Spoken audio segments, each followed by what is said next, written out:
Taking it off in 5, 4, 3, 2.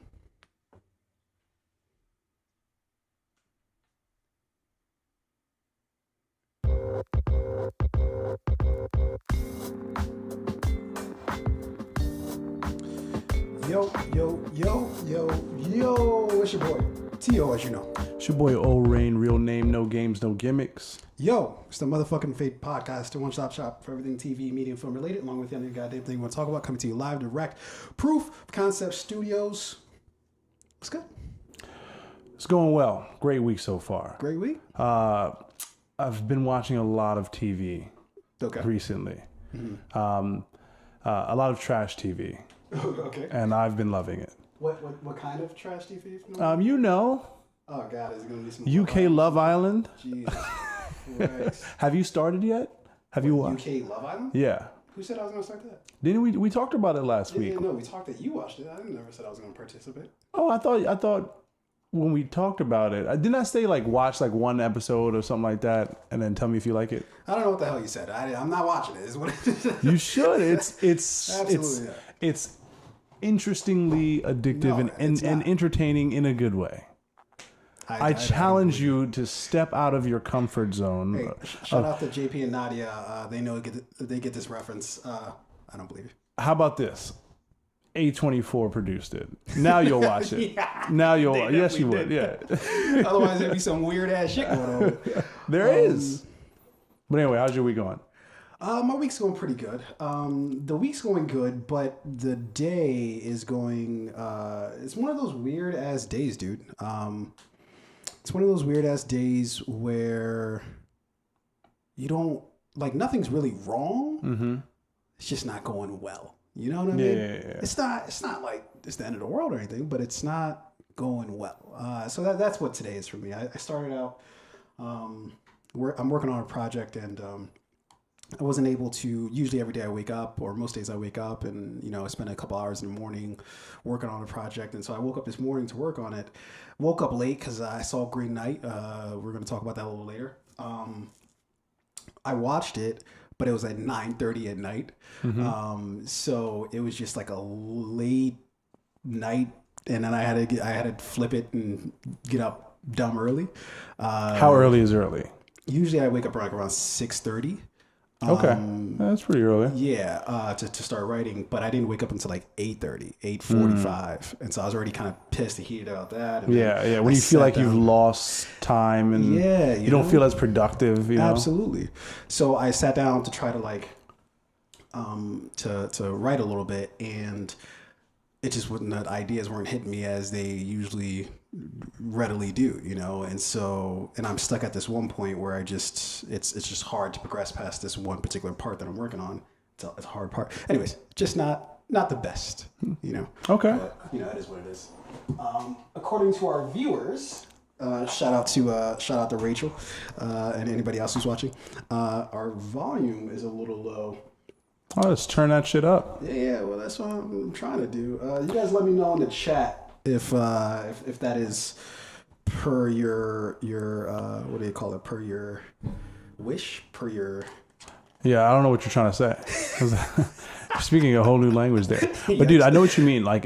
Those times throughout the week where it seems like the day is going by slowly and it's chaotic and messy, but your week is still going by quickly, which is it's hard to get a grasp of time when it moves like that. Yeah, dude. And so yeah, it's been an interesting day. But again, the week's going kind of fine. In fact, I would say even going well. It's fucking Wednesday already. I don't even remember what happened on Monday or Tuesday. These weeks are absolutely flying by. Just flying by. What do they say? What is the saying about how time moves in the summer? There's a really good saying. It's what is it? Summer days. I think we said it last week, didn't we? My memory's not dog days of summer or something like that. Dog day afternoon. I don't know. That's the only thing. Wasn't it? It was either you or Addie that said it last time. It was dog days of summer. Or we're talking about how the time moves in the summertime. Something the days are long, but summer goes by quickly. crazy as that may sound. Yeah, I don't know what the hell you're talking about. You're speaking a different language. No. It's a thing. It's a thing. I'm pretty sure. I'm pretty sure it was Addy who said it then. Well, shout out to Addy. He's got a better mind for all that shit than me. Look, I wanna waste no time here. The first thing I want to talk about, man, is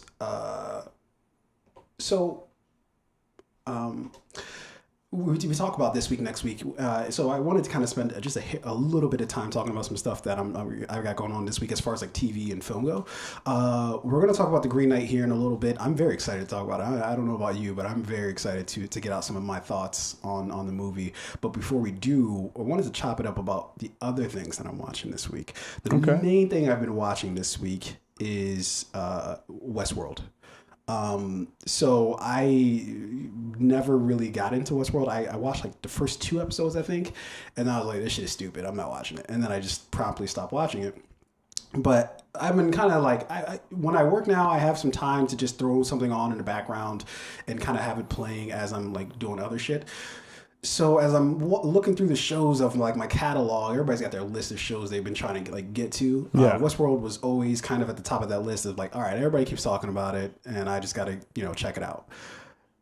I don't really see what the big deal is, dude. Not that good. I've gone through most of season 1. I think we're riding up on the end of season 1 here, and it's good, but it's not like I'm watching Game of Thrones. Like, you could see why nobody really talks about it in the same breath as like Game of Thrones. Like, you can see why. Westworld is on HBO, right? HBO, yeah, same network. So my big beef with it is that it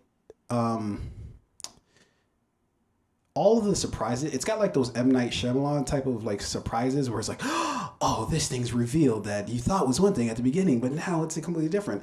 And after like the first or second one, you're kind of like, oh, I kind of see these coming now. Like I kind of thought that this was going to happen, and sure enough, that thing that you thought was going to happen happens. It's like projecting too much. I don't know if it's projecting so much as it's supposed like revelations of like this is like, oh, like that's not really like, when you think about it, it's not really that big of a reveal. It's that checks out. It's not like this is earth shaking, but even if it was like earth shaking, it's like, like a couple of those per season, okay. But if like every episode something happening that's like, oh shit, this changes the entire complexity, it's just like, I don't think you should be relying on that. I think that should be like part of the story, but not like the story, if you're needing to like fucking trick everybody into believing one thing and then tossing another thing, and then it just changes the complexity of it.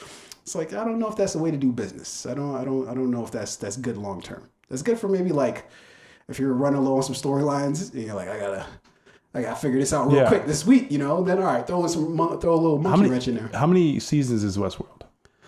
3 so far. I think there's more. Where are you at in the show? I'm just about to end season 1. Okay. What is your like what is your stopping point for a show? Is it like you'll finish out a full season and then it's not a bad show. I guess maybe I want to clarify. It's not a bad show.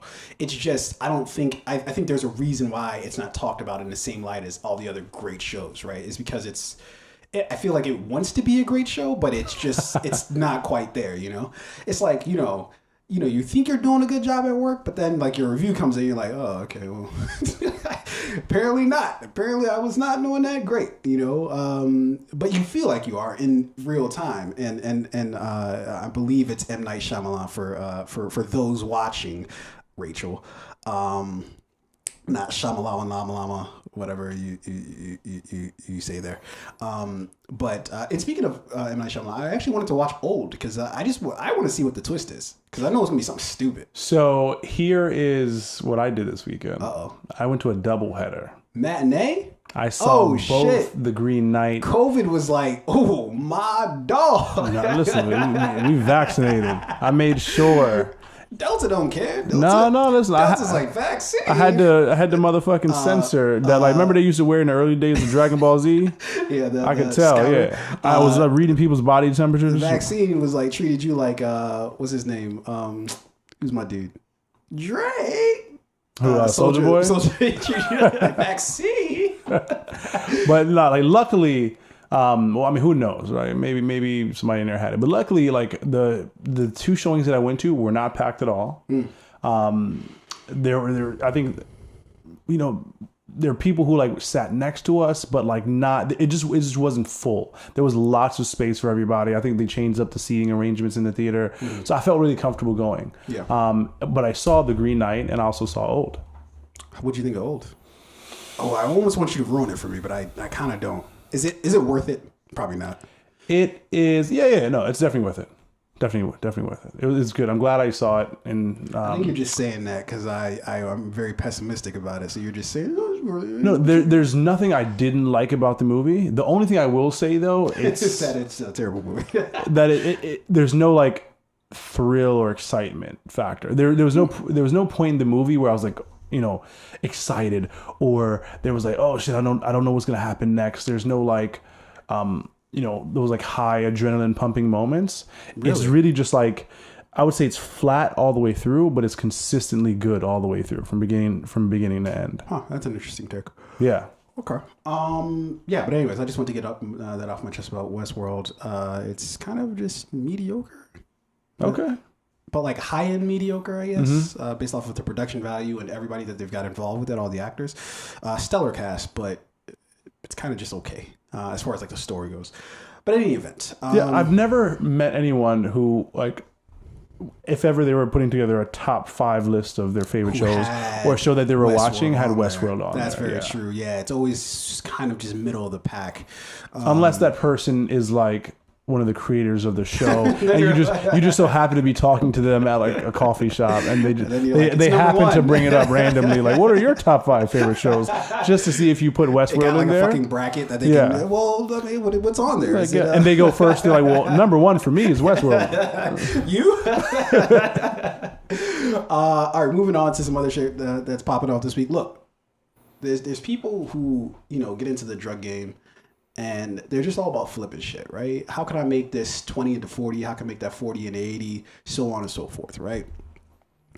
And I think you said last week that, what'd you say last week? You said a good line like, damn, I just got a text message and it just emptied my brain of what I was going to bring up a good example of what you said last week. In regards to like the show that you're mentioning, right? It's not a show that I'm going to be mentioning, but it was like something about drug game. I don't know. I forget exactly what it is. Anyways, but there's some people... I probably was dropping bars last week. You got to remember my shit.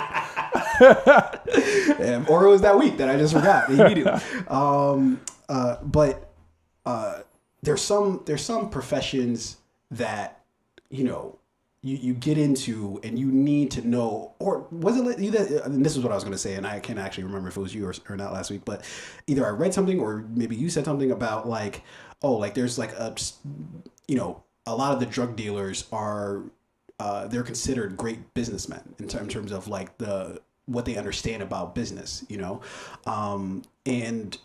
so I'm starting to think that Reese Witherspoon, she might be in the drug business. How so? She flipped the fuck out of her business. She just closed the deal. Hopefully for not another movie. Okay, she sold. Good. No, she sold her production company. Was it Blackstone? Let's see. Let me read from this article here. Oscar-winning actor, or I guess actress, or maybe they're just going at the actor on purpose, but fiction mega influencer and the brains behind a highly specific and wildly type of prestige TV drama that has dominated the small screen, Reese Witherspoon, for the past half decade, has just sold her production company Hello Sunshine to investment giant Blackstone for $900 million. Now, does it say how much of the production company that she owned? I think she just owned it outright. It's literally her production company. Really? I think she still is retaining interest in the production company. It's like 18% or something like that. The fuck did that happen? What has this company in the drug game heavy?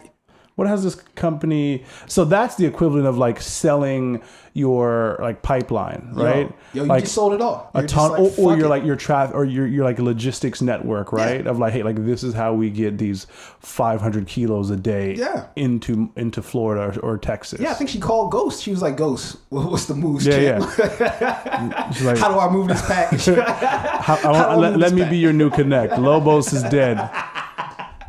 I can supply all of New York City. Yeah, she's supplying all of New York City right now. But dude, she flipped the pack, dude. So yeah, it says here she's still with a stake of at least 18%, and she still sits on the seat of the board. And she had a personal profit of about 400 M's from the Jesus. deal. Yo, she's got a bag. Yo, hold on. Yeah, shout out to her. Listen, I don't like any of her movies. I don't even like her in the show that we're watching, the morning show. But shout out to her. Yeah. She came up on a bag, my dude. Yeah, I can't complain at all about that, dude. She's doing her damn thing, man. But I just wanted to give a quick shout out to her. There have been a few interesting deals like that have happened recently. So I was reading this thing. So Jennifer Garner, I guess a lot of these, like, I wouldn't consider her like an A-list actress, right? Mm-hmm. But I guess she's been. You consider Jennifer Garner A-list? No. That's fair. No. I don't know why. Yeah, I don't know why I was arguing with you. But you know what? Who the fuck are we to be talking about who are A-list actors or actresses? We're people with opinions, right? Everyone has one. They're like assholes. Always one of my favorite sayings. So apparently she signed a deal with it's just like a new partnership deal with Netflix, where she will star in and produce like a number of films, including a sequel for her that movie that she did Yesterday. As well as like a few like sci-fi projects. She has a project called she has a sci-fi film called The Adam Project coming out with like Ryan Reynolds, Zoe Saldana, Mark Ruffalo, which sounds like a pretty good cast right there. Mm-hmm. So this is a pretty big deal as far as I understand. I'm not sure what the exact numbers are, but what the fuck has Jennifer Garner been like doing behind the scenes that we don't know about? Mm-hmm.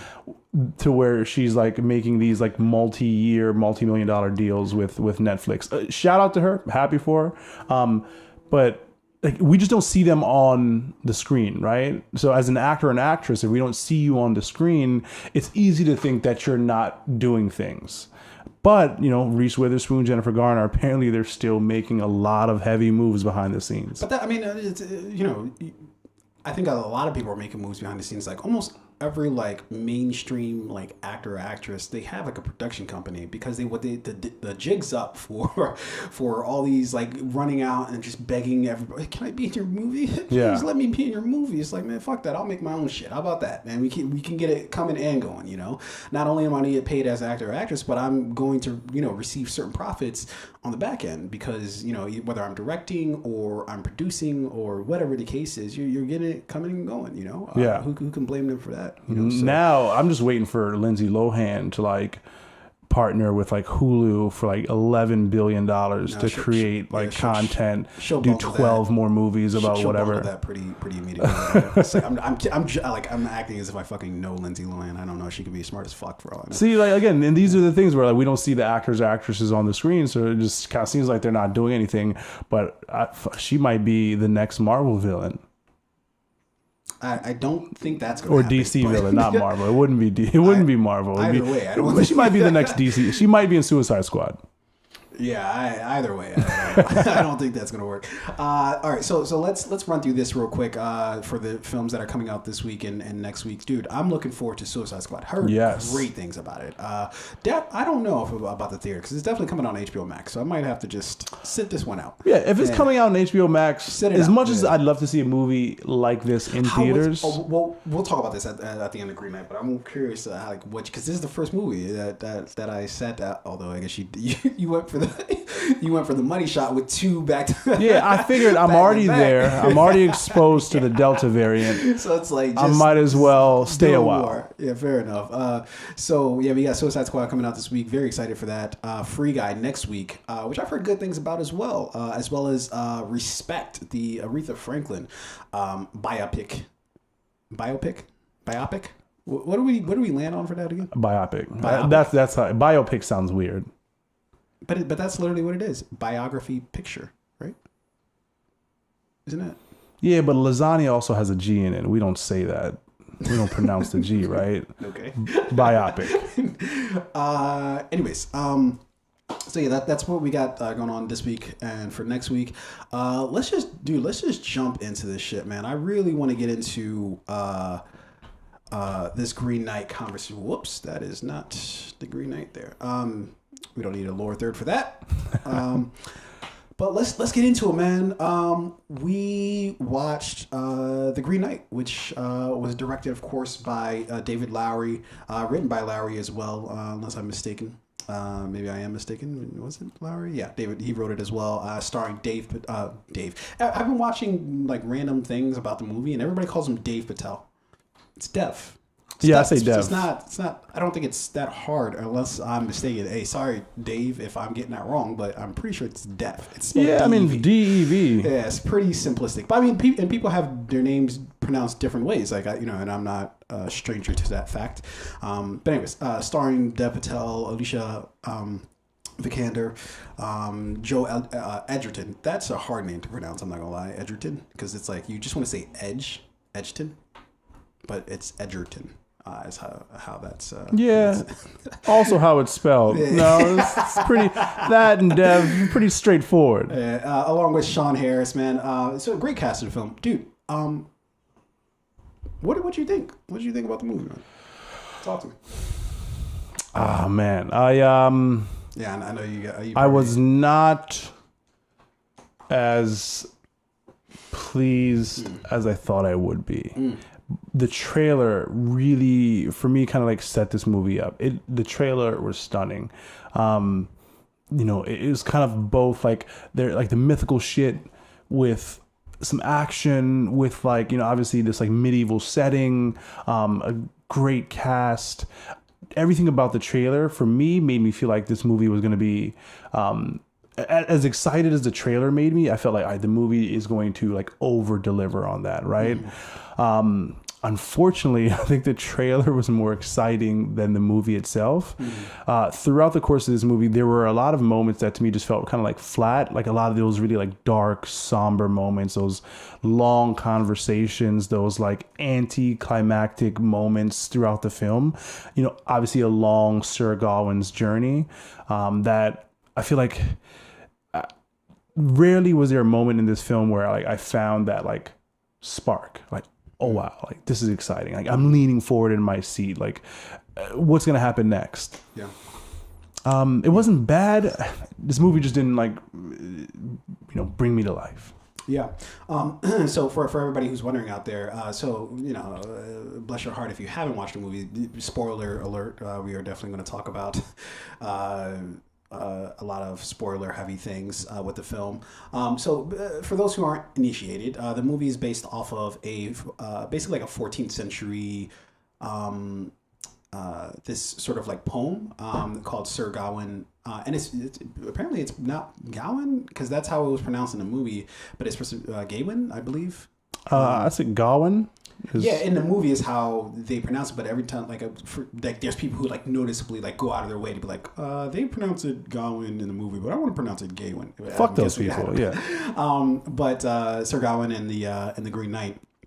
And so basically it's and if you didn't know this going into it, it would be very fucking hard to pick it up because they literally don't even talk about it like at all during the movie, which has to do with the King Arthur sort of mythic. Yeah. So Sir Gawain is King Arthur's nephew. Correct. Right. Yeah. As we so far as we know it to be. So basically. Gawain is King Arthur's nephew, and he's like a dude who like at the beginning of the movie they set you up where like he's King Arthur's like, hey, why don't you come over here and talk to me? And he's like, well, tell me about a tale about you. And he's like, I got shit to report, fam. I'm a pretty simple dude. And Gawain is basically just like a drunk. He's kind of a knight, but not really. Like I guess he's a knight maybe in name, but not. There's in like spirit, like, knighted about him. Like he doesn't really feel like a knight or seem like a knight. And so he's just like drunk and kind of just stumbling through life. And then all of a sudden, as they're all sitting around this like round table having dinner or whatever, Christmas dinner or some shit, fucking this green jolly green giant just shows up and is like, "What's up, fam?" First of all, and how did he get into the crib? They just opened the door from. They had no Ring doorbell, like none of that shit. There was no home security system. The motion detector shit in the off. king's, like it wasn't that like the fucking king was there. You think they would want to protect the king a little bit? Yeah, and they didn't even king lock was the door. Sickly too, so you sick as fuck. Yeah. You definitely want to look out for the king because he was looking like he was leaning. He was either the king 100% had the Delta variant. 100%. He was sick as fuck. Was the Delta variant or was it lean? Was he on both? The lean? I mean, if I had the Delta variant, I might as well just pour something in that cup. Mix that Sprite with that promethazine. And he's got the 2 cups, right? Yeah, oh, you got a double cup. You got a double cup. You got a double cup. In the kingdom, you got a double cup. In the kingdom. So the Green Giant just shows up and is like, "Yo, fam, what's up? I see you got these knights here. Maybe one of them can strike me. I don't know. Let's just see what's good with your homies." And he's like, "Man, I ain't doing that shit." King Arthur says this, and then one creepy ass part was when King Arthur's wife, and I forget, I guess I could easily look her name up, but when his wife got like possessed, and she was like, that shit freaked me the fuck out. There were a lot of points in this movie where it just straight up was fucking creepy. It was just creepy. What happened when she got possessed? She was like reading the letter. Oh yeah. I was like, yo, let's go ahead and wrap this scene up real quick. That shit freaked me out. But in any case, so then like nobody's trying to step up, and then Gawain, just fresh off of just admitting that he has 0 stories to tell, is like, well, fuck it. I guess I'm going to tell this as a story. I'll prove that I'm a brave knight. But I guess he wasn't understanding what the deal was, because I'm pretty sure the giant was like, I'm going to strike you just like you're going to strike me. Yo, yeah, like he said it from the jump. That's not a good deal. Like, why would you make that deal? Yeah, it was as if... It's like signing to Death Row Records when Suge Knight was like, yo, like, you got to make 10 albums and I get 95% of all the revenue. They definitely got him with the terms and conditions. Oh, my God. He did not read the fine print on that contract. Like, immediately. So the Green Knight is basically just like, yo, fam, I'm going to strike you the same that you're going to strike me a year from now. And Guy was like, whatevs. And then he beheads him, and then the giant picks up his head, is like, see you in a year, sucker. Yeah. And then dips out laughing. He literally just dipped out and laughed at him like, clown. Yeah. Like, that was you easy. fucking idiot.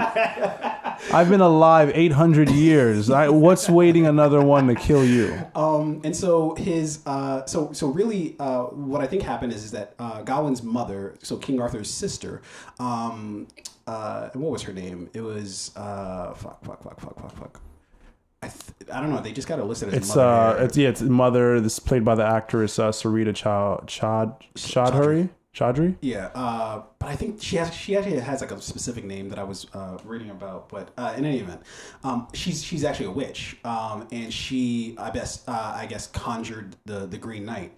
Now and I love that they did this. They left it kind of a mystery of whether she did that for Gawain to like have him be like, all right, this is your quest to become like a true knight, or she was just trying to get King Arthur the fuck up out of there. One of the two was the scenario, and I'm very happy that they don't really like go into detail about what either is, because I think it's really good that like, okay, it's your, as a viewer, it's up to your interpretation of what you think her motivation was, conjuring this Green Knight and doing all this. Yeah, I did enjoy that part of the film. Like, you can really tell that she was like working behind the scenes, but you couldn't tell whether she was like friend or foe. But at the same time, you knew that because you saw those moments where she interacted with Gawain, right? You knew that like she definitely cares for her son, but like, is she cooking up some like devilish scheme, and her son may, be like have to bear the brunt of whatever's coming next, right? And like she's just willing to make that sacrifice, or is she trying to like in some way mold him into this great future leader? I loved it that they sort of left it really sort of ambiguous that way. But then Gawain, after the year's up, he's like, man, fuck, I gotta go do this shit. And so, could you imagine having that on your calendar, like beheaded August 5th? That's tomorrow. You're just like, oh fuck. Yo, what would you do like the night before, dude? I'd dip out. I was like, all right, I'm out of here, guys. I mean, yeah, you try and run, but I'm definitely, I'm double cupping. I'm gonna have a blunt. I'm gonna have a lean. I'm gonna have everything that I could. No, I wouldn't do that, dude. Because that's a waste. Because you're barely gonna remember the fucking, what's going on.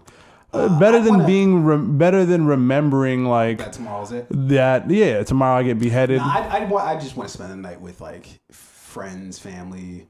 I just want to, it's like I was about to say be on death row, but that's definitely not how death row's spent. You definitely spend it in the cell. Yeah. What? I mean, I would have the day party, but the night show would get wild for sure. Yeah.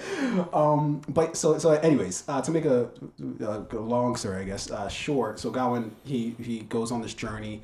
And I think this is where it gets weird, right? Because a lot of things start happening on this journey that you're just like, whoa, how is this happening? Or why is this happening, But I guess we should have been alerted from that since the fucking green giant just shows up out of the blue. It's like, what's up, fam? We probably should have expected some weird things along the way. One of the things I did enjoy was how, like, obviously this green giant, this green knight shows up, and obviously he's like some type of mythical being or creature, right? No one was necessarily surprised by like his like appearance or his being, like what he was. I guess he's a fucking tree or something like that. Yeah. Knowing that this is a part of the King Arthur sort of, and what I love too, man, is that they had so many, like they had a few different characters that were like, because Merlin was in the movie, but you wouldn't really, again, you wouldn't know it. He's the dude who had like the shit that kind of painted on his face a little bit. Like the old dude who like King Arthur would look over to every now and then, like, yo, what's up with this, man? And he's just like, look at him like, nah, fam, you don't want to fuck with this. Do you remember that? No. It's so subtle, and I love that about this movie, that they don't make that the feature, because easily the King Arthur aspect of it could just dominate this entire story, but it doesn't at all. Did you ever read that book growing up, King Arthur? I mean, I don't know. I read so many different things involving King Arthur that it's hard for me to like remember like one specific story. Dude, I don't remember. I know the names: Merlin, King Arthur, and fucking whoever else. I don't know. Sir Mix-a-Lot. Yeah. And I know like the other stories that like are kind of like surrounding like Lancelot and the fucking other guy, but I've never read any of these books. I like how you just trolled up. Fucking other guy. I never read any of the books. Like I was just kind of like never interested in that type of like nonfiction storytelling. Yeah. So I kind of came into this movie with like no previous context, right?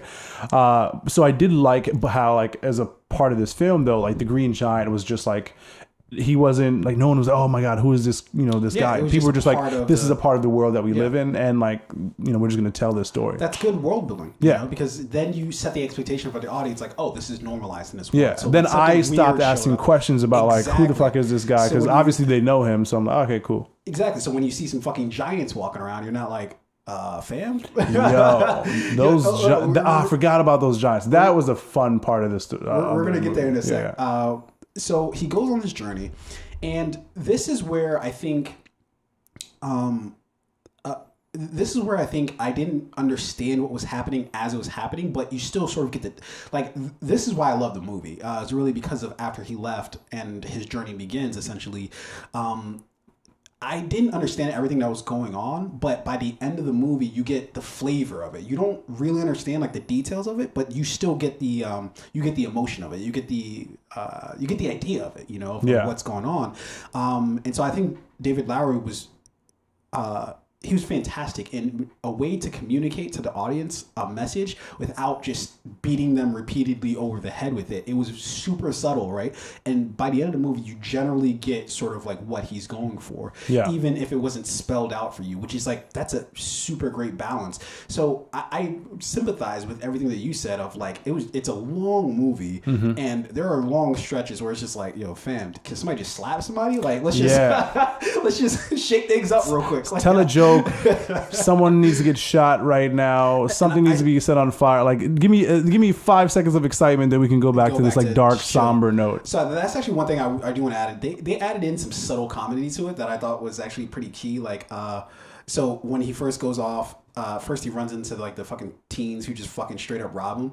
And so this is where you start building sort of this the heart of what the story is about, which is basically he's on this quest to prove that he's a knight, basically, right? By standing up or being honorable by honoring this agreement that he had with the Green Knight. But there's like nothing that's like really kind of knight about Gawain. So on the first part of the quest, he fucking gets robbed by some fucking just like teenagers, and it's like, nigga, you ain't no goddamn knight getting robbed by fucking these snot-nosed ass kids, and so after getting robbed by the kids, he goes and he rests at this house, and this woman shows up at the house, and she's like, dude, what are you doing in my bed? And he's like, oh shit, my bad.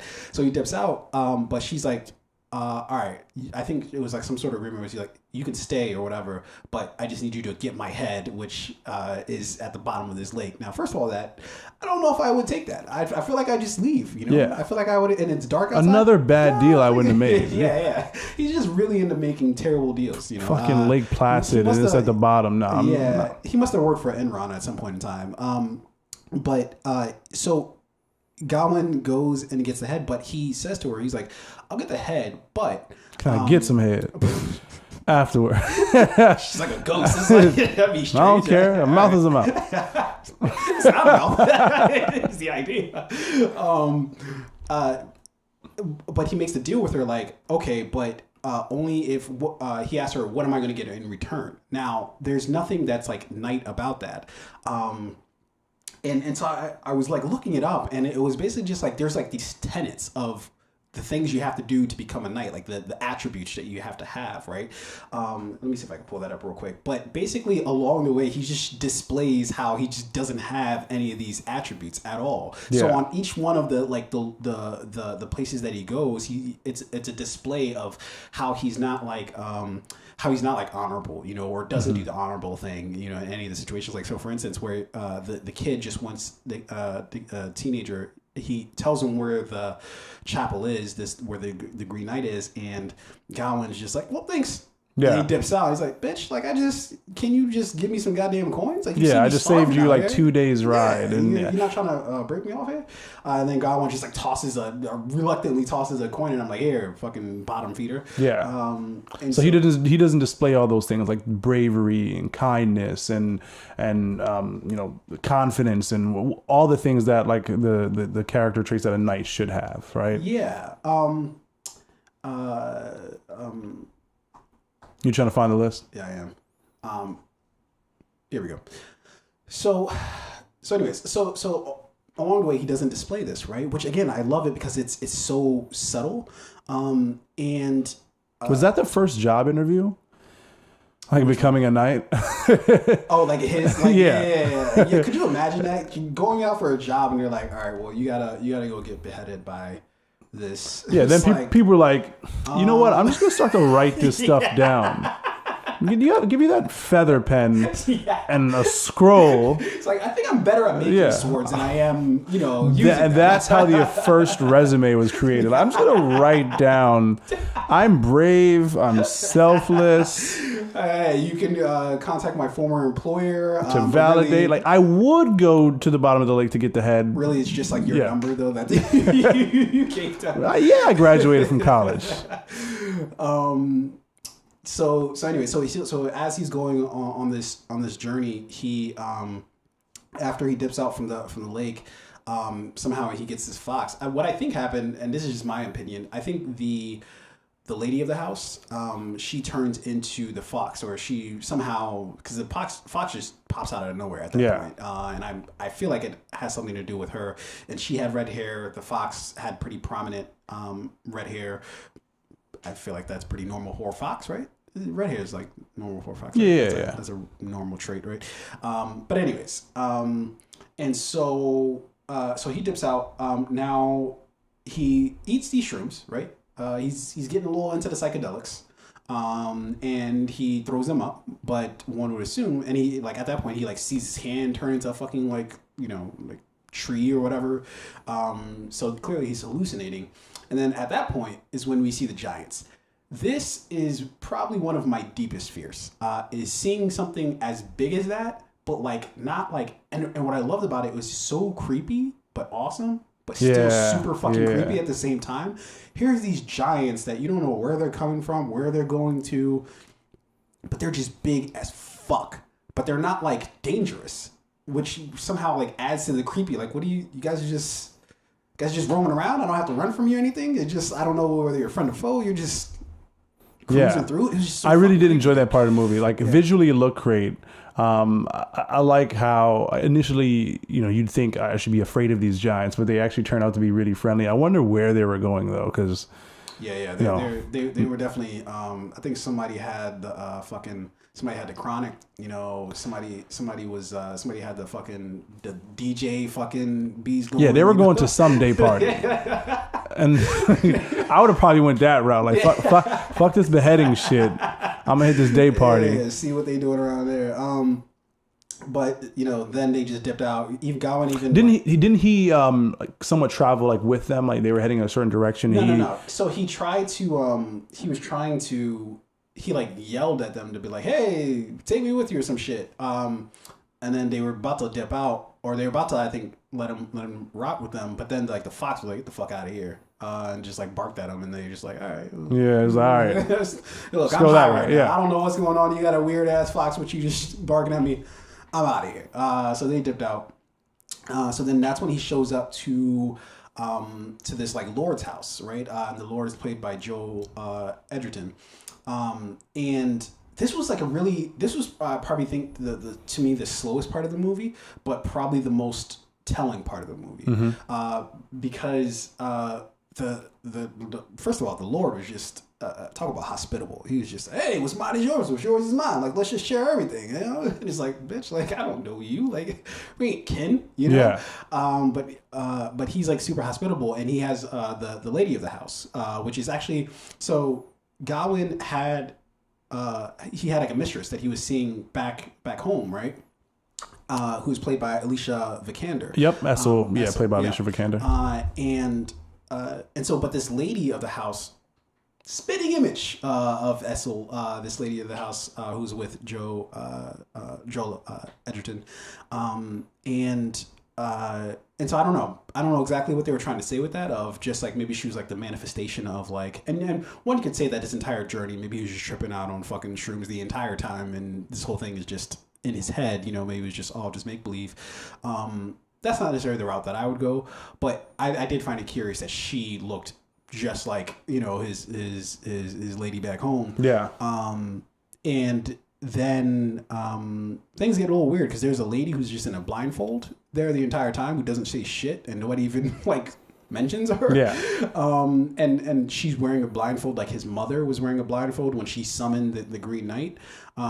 Which kind of makes you think that like his mother may have been the fox, right? This like creature guiding him throughout his journey, working behind the scenes. His mother may have like inhabited that other woman, and like she was there in presence but not like in the physical. Yeah. That's kind of like what I thought at first.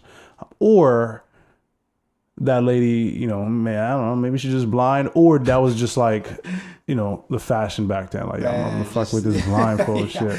I mean, she was into like, what was it, the S&M, what is it? Bondage. Yeah, she was into some bondage shit. Yeah. And she forgot to take it off. She's like, oh shit, I didn't know. Used to like fucking, they used to wear like the one little, the Band-Aid, right there, or like how people used to like roll up one of like LL Cool J used to roll up like one of the legs. One of the legs. Yeah. We need to get into the blindfold. They just walk around blindfolded. 90s fashion is definitely coming back, but there's certain shit that shouldn't come back. Like the LL Cool J shit, wearing your clothes backwards. Remember crisscross? Yeah. Let's not bring that shit back. So anyways, so he's like interacting with them, and basically the Lord is just like, look, I'm gonna go out, I'm gonna hunt, get some food, I'm gonna bring some stuff back. So I'm going to share that with you. But whatever you get in the house, you're going to share that with me. As soon as he said that, I was like, well, he's probably either talking about something his wife's going to do or some other weird ass shit is going to go on here. And sure enough, and when he was leaving home, his mother gave him like this, like basically like a belt kind of thing. It was like, green belt, is I guess what his level was at Yeah, that I think point. she like bedazzled it too. Yeah, she did. And then Yeah, gave it she to did him. for sure. Yeah, she definitely put some rhinestones on there for him. But she gave it to him basically saying like, hey, nobody can strike you with this. So even if you do show up to the Green Knight and he wants to behead you, he can't because you're wearing this belt. It's enchanted or some shit like that, Yeah. right? So, but he ends up getting that stolen from the kids end up stealing that from him along with his other shit.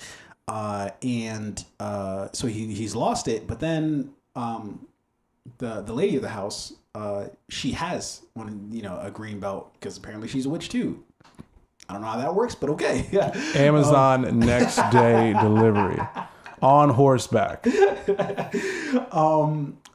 Yeah, could you imagine? It's definitely not 2 days later. Do you know how fast they would have to be going, and how many horses they would have to have in rotation for that? That would be insane, though. Jesus, what does that factory look like for fucking just magical items in the kingdom? It's just a big ass farm with a lot of really healthy horses.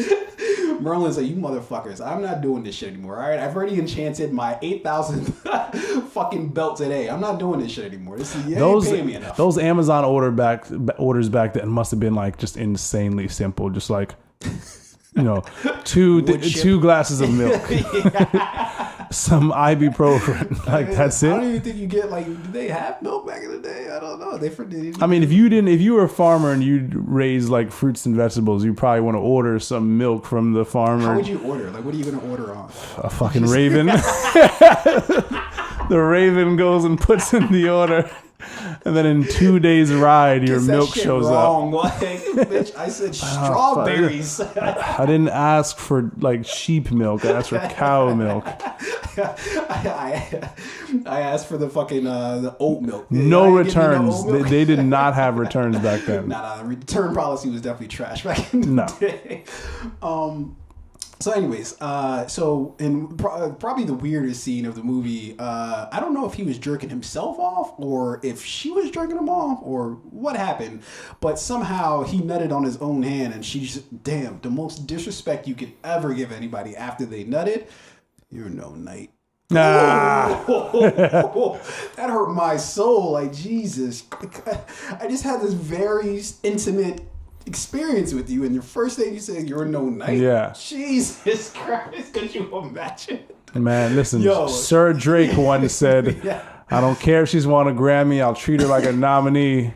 One time is fine with me. I don't even know if he had sex with her though. But I would have been mad though, like, even though it's my nut, it's still all over my clothes. Like, you should have did something with that.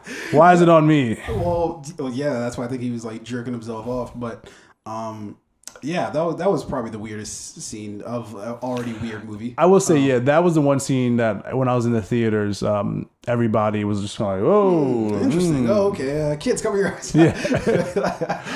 This is not a family movie. If you brought your kids, if it was mom, dad, and the kids, that ride home in the car is gonna be like, let's talk about that scene, kids. Didn't happen. Yeah. You can't prove that he did anything. Don't tell your mother I brought you to see this movie. She's in the car too. I'm right here.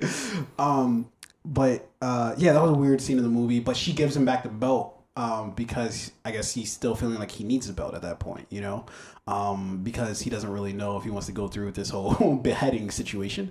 So then he gathers up his clothes and shit. And he's like, all right, I'm out of here. So he dips out. He goes to find the Green Knight. So he finds him. The Green Knight's just slumbering. He's like, "Bitch, it ain't a year yet. I'm chilling right now. All right. Wait your time. All right, motherfucker." Yo, do you know how mad I would have been, bro? If I get to the crib and I'm like, "All right, bro, I'm here. Let's do this shit." And the Green Knight just opened up his eyes, looked at him, was like, "Nigga, I'll kill you tomorrow," and just went back to sleep. I'm like, "Nah, bro. I would have left. I'm out, dog. No." I kept my end of the bargain. I showed up. Yeah. You still sleeping? I'm out. Yeah.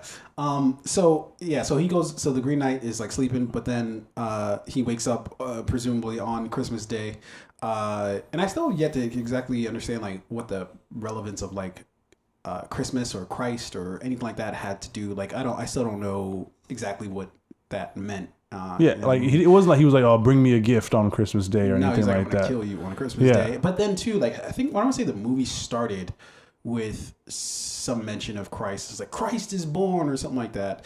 And then there was like a huge fire. Do you remember that? Like at the beginning of the movie, like we just have that still shot. And you know what I probably should have mentioned before we even started this conversation. You missed like the first like 10 minutes. No.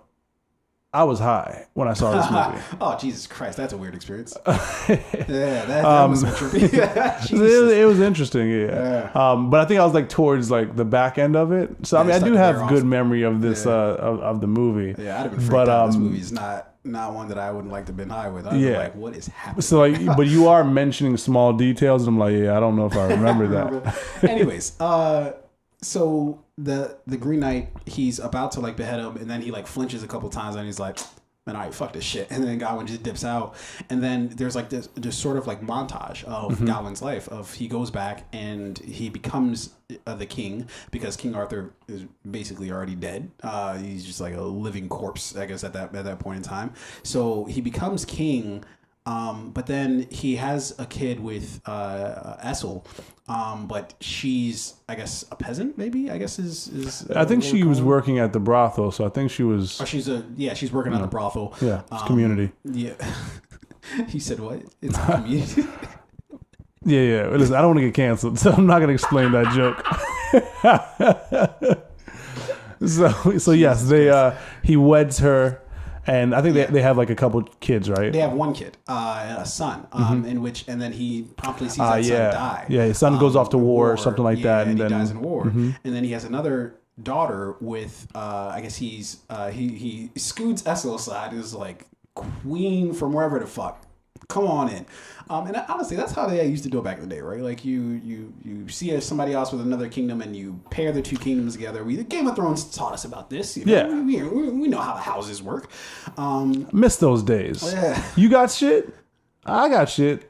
Let's team up. That still happens, yeah. No. Now it's just like, now she's just like, oh, I want you to pay my rent and buy me clothes, and like I got to pay for dinner. It's like, but no, I'm gonna go hunt. Then we can eat the shit that I hunt. For those who are balling, especially in today's day, like if you're talking about a different generation ago, I think for sure, right? Like the dynamic was definitely different. But I think nowadays it's more like, oh, you doing shit? I'm doing shit too. Let's do shit together. I think you're getting a lot more power quite couples. The opposite. All right, fair enough. Quite the opposite. Fair enough.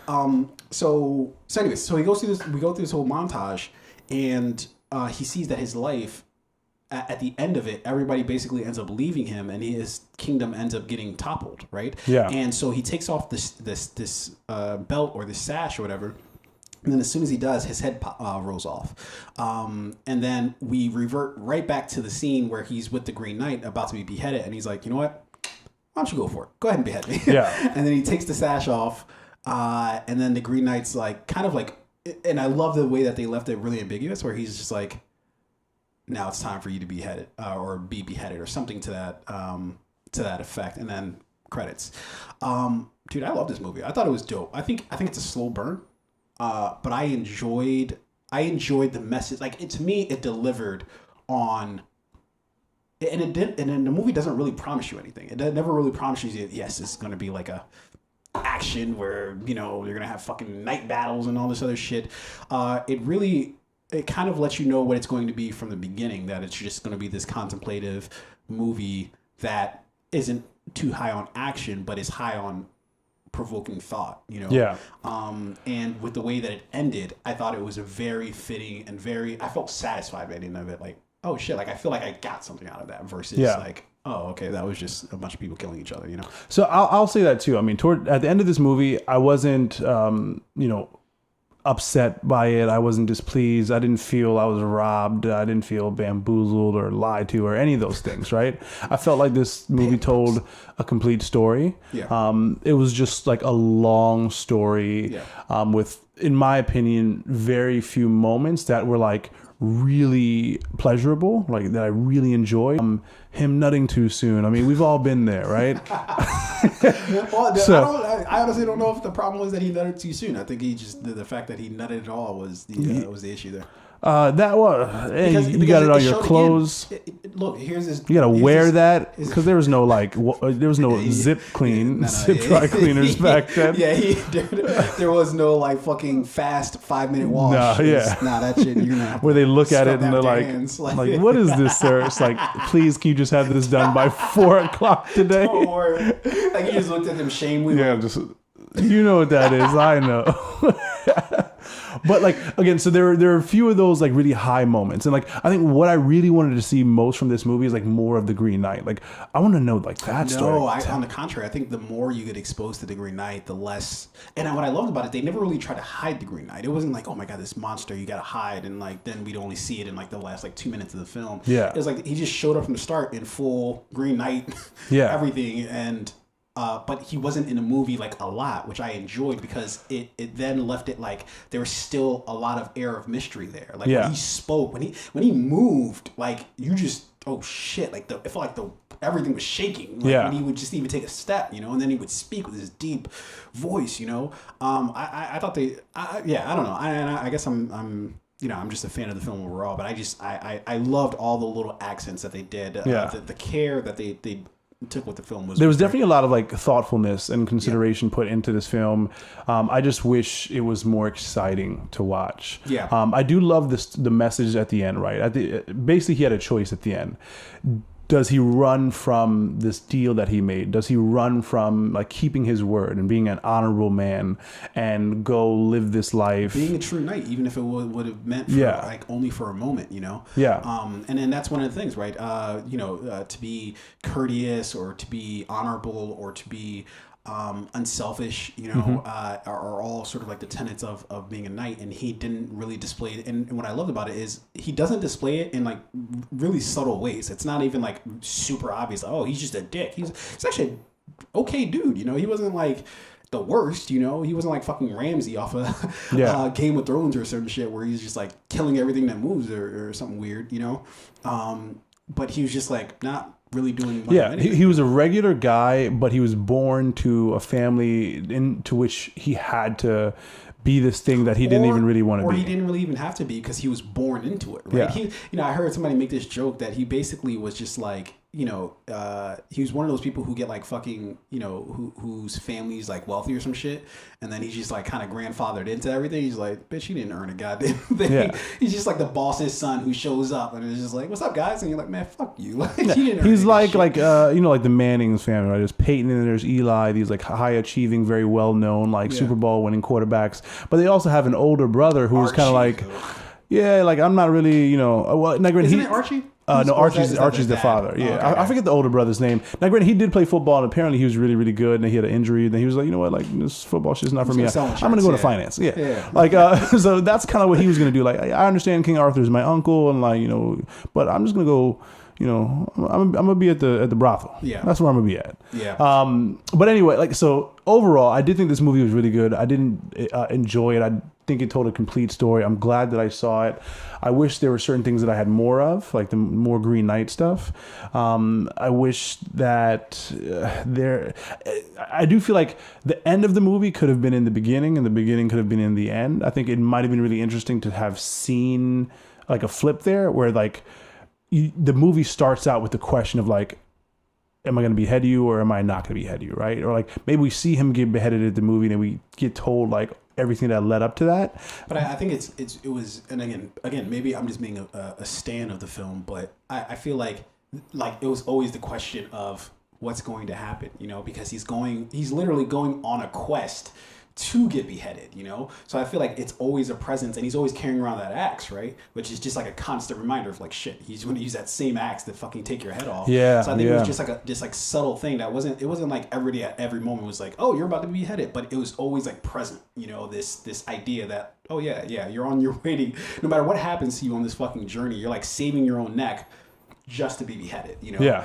And so anyways, David Lowery, he did a movie called Ghost Story, which is like a couple of years ago, back in 2017, I think. I love the shit out of that movie too. It was with Casey Affleck and Kate Mara. I think it was no, it's not Kate Mara. It's Rooney Mara, I think, her sister. And I love that film. And this is just like this film. That was like a slow burn too, where it's just like Jesus Christ, like. But by the end of it, I was like, oh shit! I actually really I dug that. You know, even though it was super slow. I think movies like this deserve. If you're going to go into it and you're going to watch it, I think what it deserves is don't expect anything out of it. I think that's what I've learned with like these sort of like art house movies, which I mean, you can't really say it was that much of an art house. Although I guess maybe you could, maybe you can definitely make that argument, right? It was more art house than a lot of other films. I guess you could say it's a fair statement. But I think don't have expectations of like action, and that's why I'm really falling out of like watching a lot of just like mindless like action movies, because I feel like it's taught me that I have to have that in order for me to like care about the movie or like the movie. But those are like empty calories, you know. They're not. I'm not really getting anything out of that. I'm seeing a whole bunch of people get shot or stabbed or whatever the case is.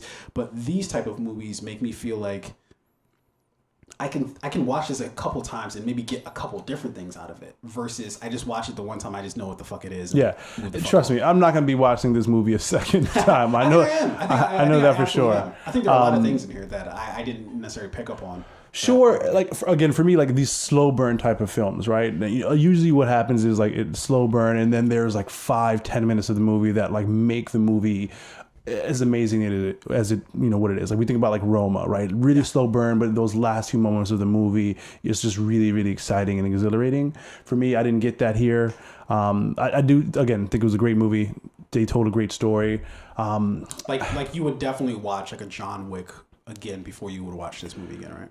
For sure, yeah, but that's like not even that's a it's a tough one to compare it to, right? Yeah. Because like John Wick is, to the point, it's action. It's also a great, interesting story. It's a fun ride. It's a thrill ride, right? That's what John Wick is. Mm-hmm. So of course, like the thrill ride, you want to like going to Six Flags, right? I want to ride the big roller coaster 6 times, and then I'll do the teacups, but like I really want to ride the big roller coaster. And we're getting into a complete side conversation.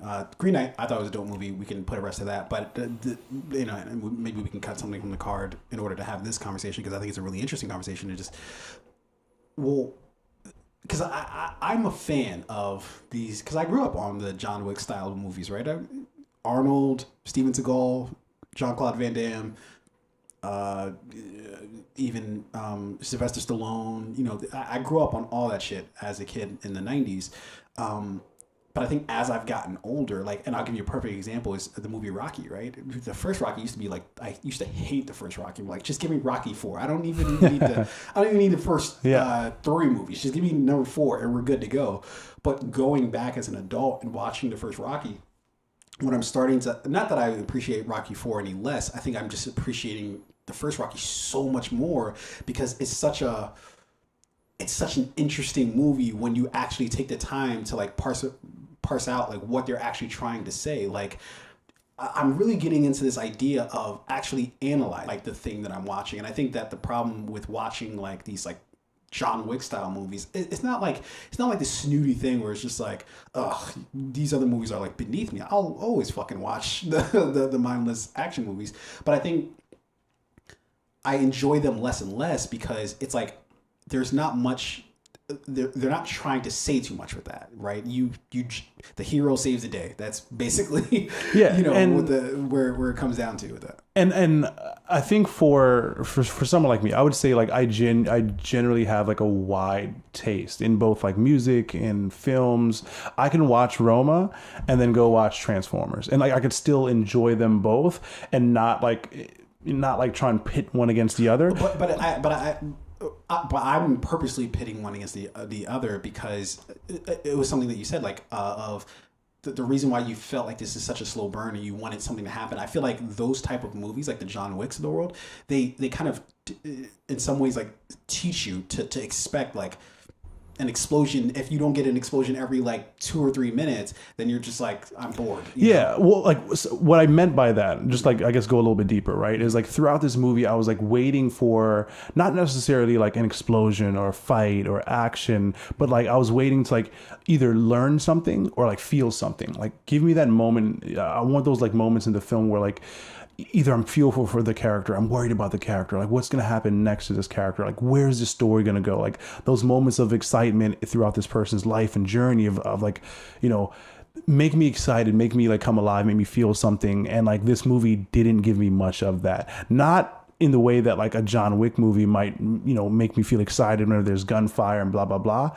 But like there's still, no matter what story I'm being told, like throughout the story, I want to feel like, give me that, constantly reinforce or give me that reason to like be bought into this story, right? Like as I'm watching this movie, like I want to feel like I should be paying attention to every single detail because the story is that good. And do you think that usually happens with something action related? So it happens with action related movies because of like the wow factor, right? The noise, the sexiness, like, so it's easy to be like, constantly sucked back into the movie when there's like an explosion or a fight scene. But it's just as easy to be sucked into a movie where there's just a good story. There's no action, there's no fighting, there's no sex. What movie would you say was really good at holding your attention without like all of the action? So let's go to another Dev Patel movie, the movie Lion. Have you seen that? No, yeah. Cried like a baby. Yeah. Oh my God, that movie was so good. Right? And throughout that movie, there was no like action, there was no explosions, there was no car chase scenes or anything like that. Lion, of the story, it was just him trying to like find his. So you know, at the beginning of the movie, there is him and his brother, and they're at the train station. And they get split up, and then you know he goes on, lives in America with that other family. Okay, but then what do you think it was about that movie that made you so like invested? So the story, right? Like there's constantly these moments throughout that movie of like reinvestment, right? Like I'm invested in this character emotionally. And I'm going to push you here because I think I understand. I think I know the reason why, but I'm trying to push the envelope here. Can you point to like a specific moment? And I'm trying to remember the movie. I can barely like remember exactly like all the tenets of the movie. What is there like specific scenes that you can say like, okay, like this is like a scene that like or like a set of scenes? Because from what I'm hearing, so I got one for you. So remember that scene in the movie where so he's like a young boy in India and he's like rummaging through the trash and whatnot, trying to like find food and clothes or whatnot, and then like he gets introduced or meets this man, right, who's like, oh, like I'm your friend, I'm gonna take care of you, like come with me, come home to my place and blah blah blah, right? Instantly you get that feeling of like this is not good. Like he shouldn't be there. Like this young boy, like he shouldn't be with this older man going back to his place and whatnot. And then like you're emotionally invested in this thing. Like, oh, I don't want anything to happen to this kid. Like get out of there, run.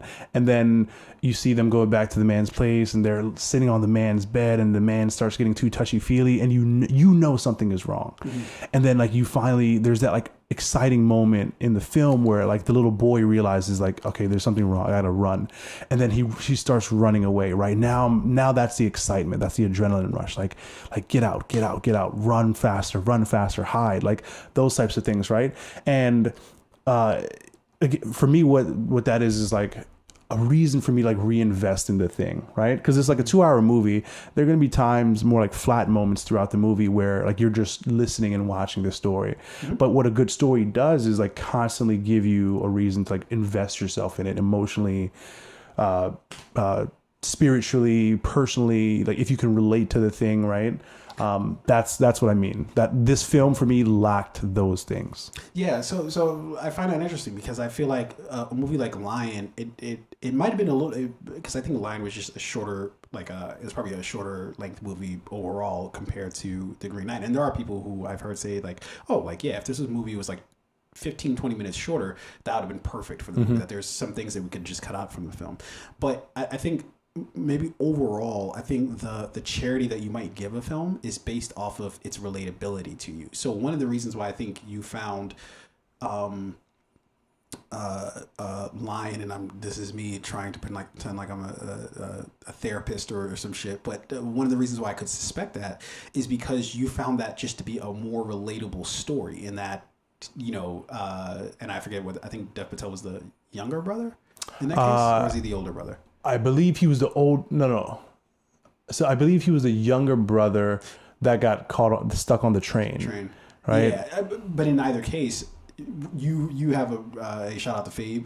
You have a brother, like, so it becomes this thing where it's just like more of a relatable story just from like the jump. So really, anything that happens from that point forward, you're like, well, shit, is he gonna get back to his brother? Is he gonna get back to his family? And I think that a movie like The Green Knight is. I feel like it could be every bit as captivating, because I too thought it's a slow burn, but I didn't mind it as much because I found it.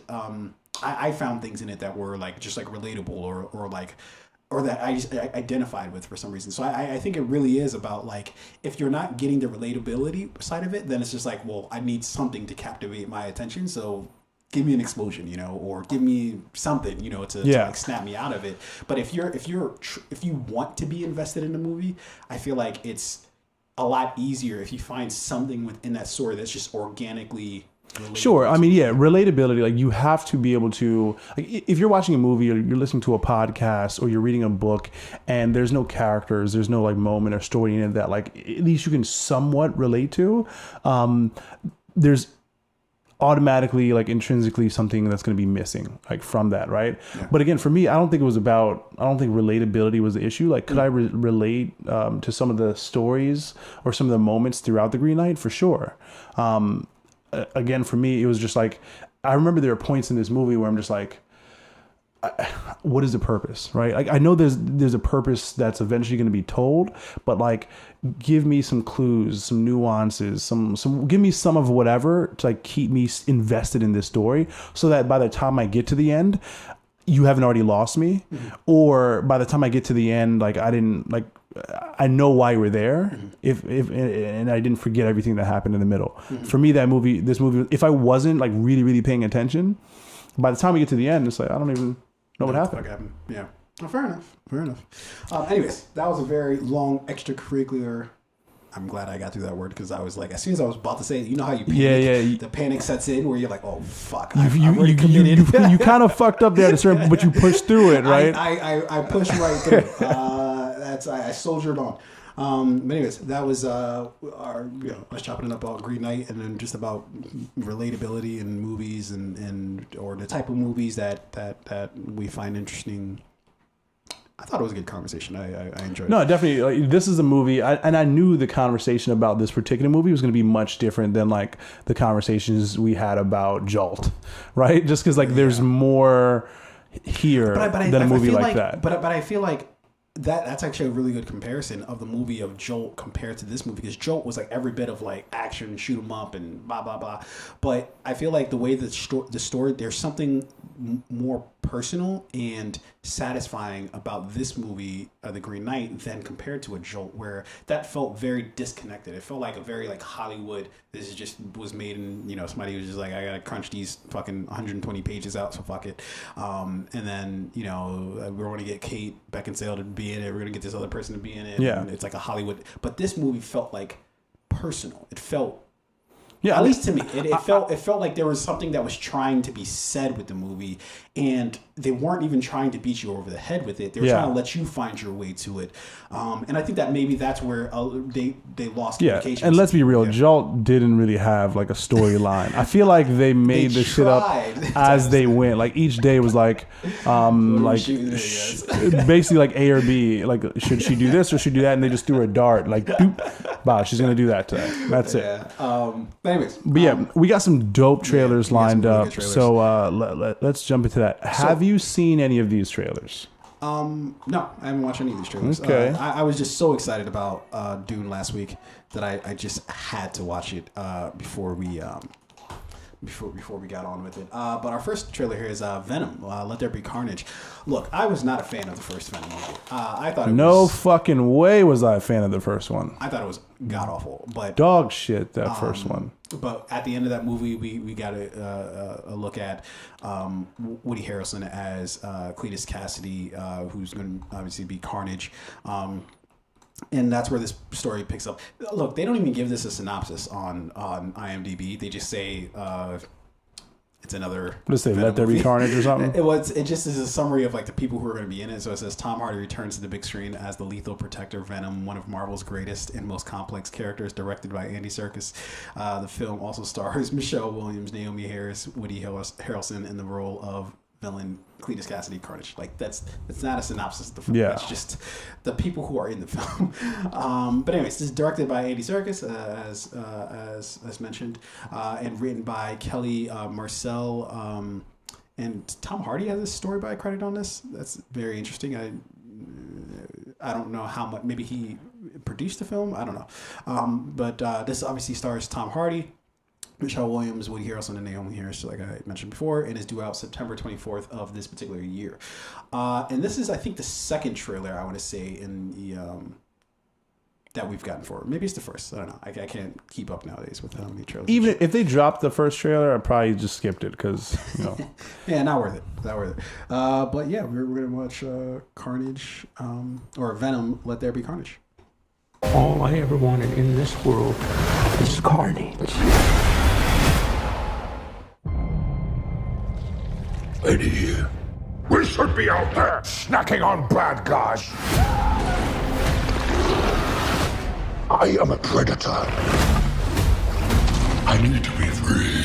You have got to get control of your aggression, or you will get hauled off into Area 51. You live in my body. You live by my rules. I'm sorry. I don't know what came over me. Please let me fix it so I can begin again. You are a loser. Eddie Brock, I want to give you my story. People love serial killers. Cletus, why me? What's mine is yours. And what's yours is mine. I have tasted blood before, and that is not it.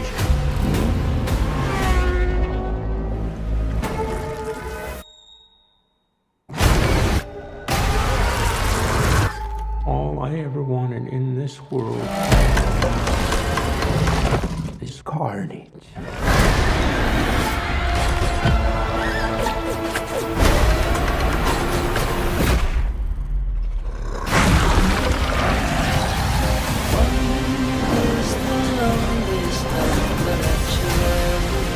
I'm not a crazy man. I'm a vengeful one.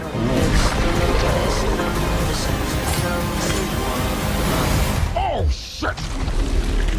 Whoa, where you going? That is a red one. You need to come out right now. I will let you eat everybody! Promise! I promise! Oh, yeah! Betty, you feel like home to me. Like family.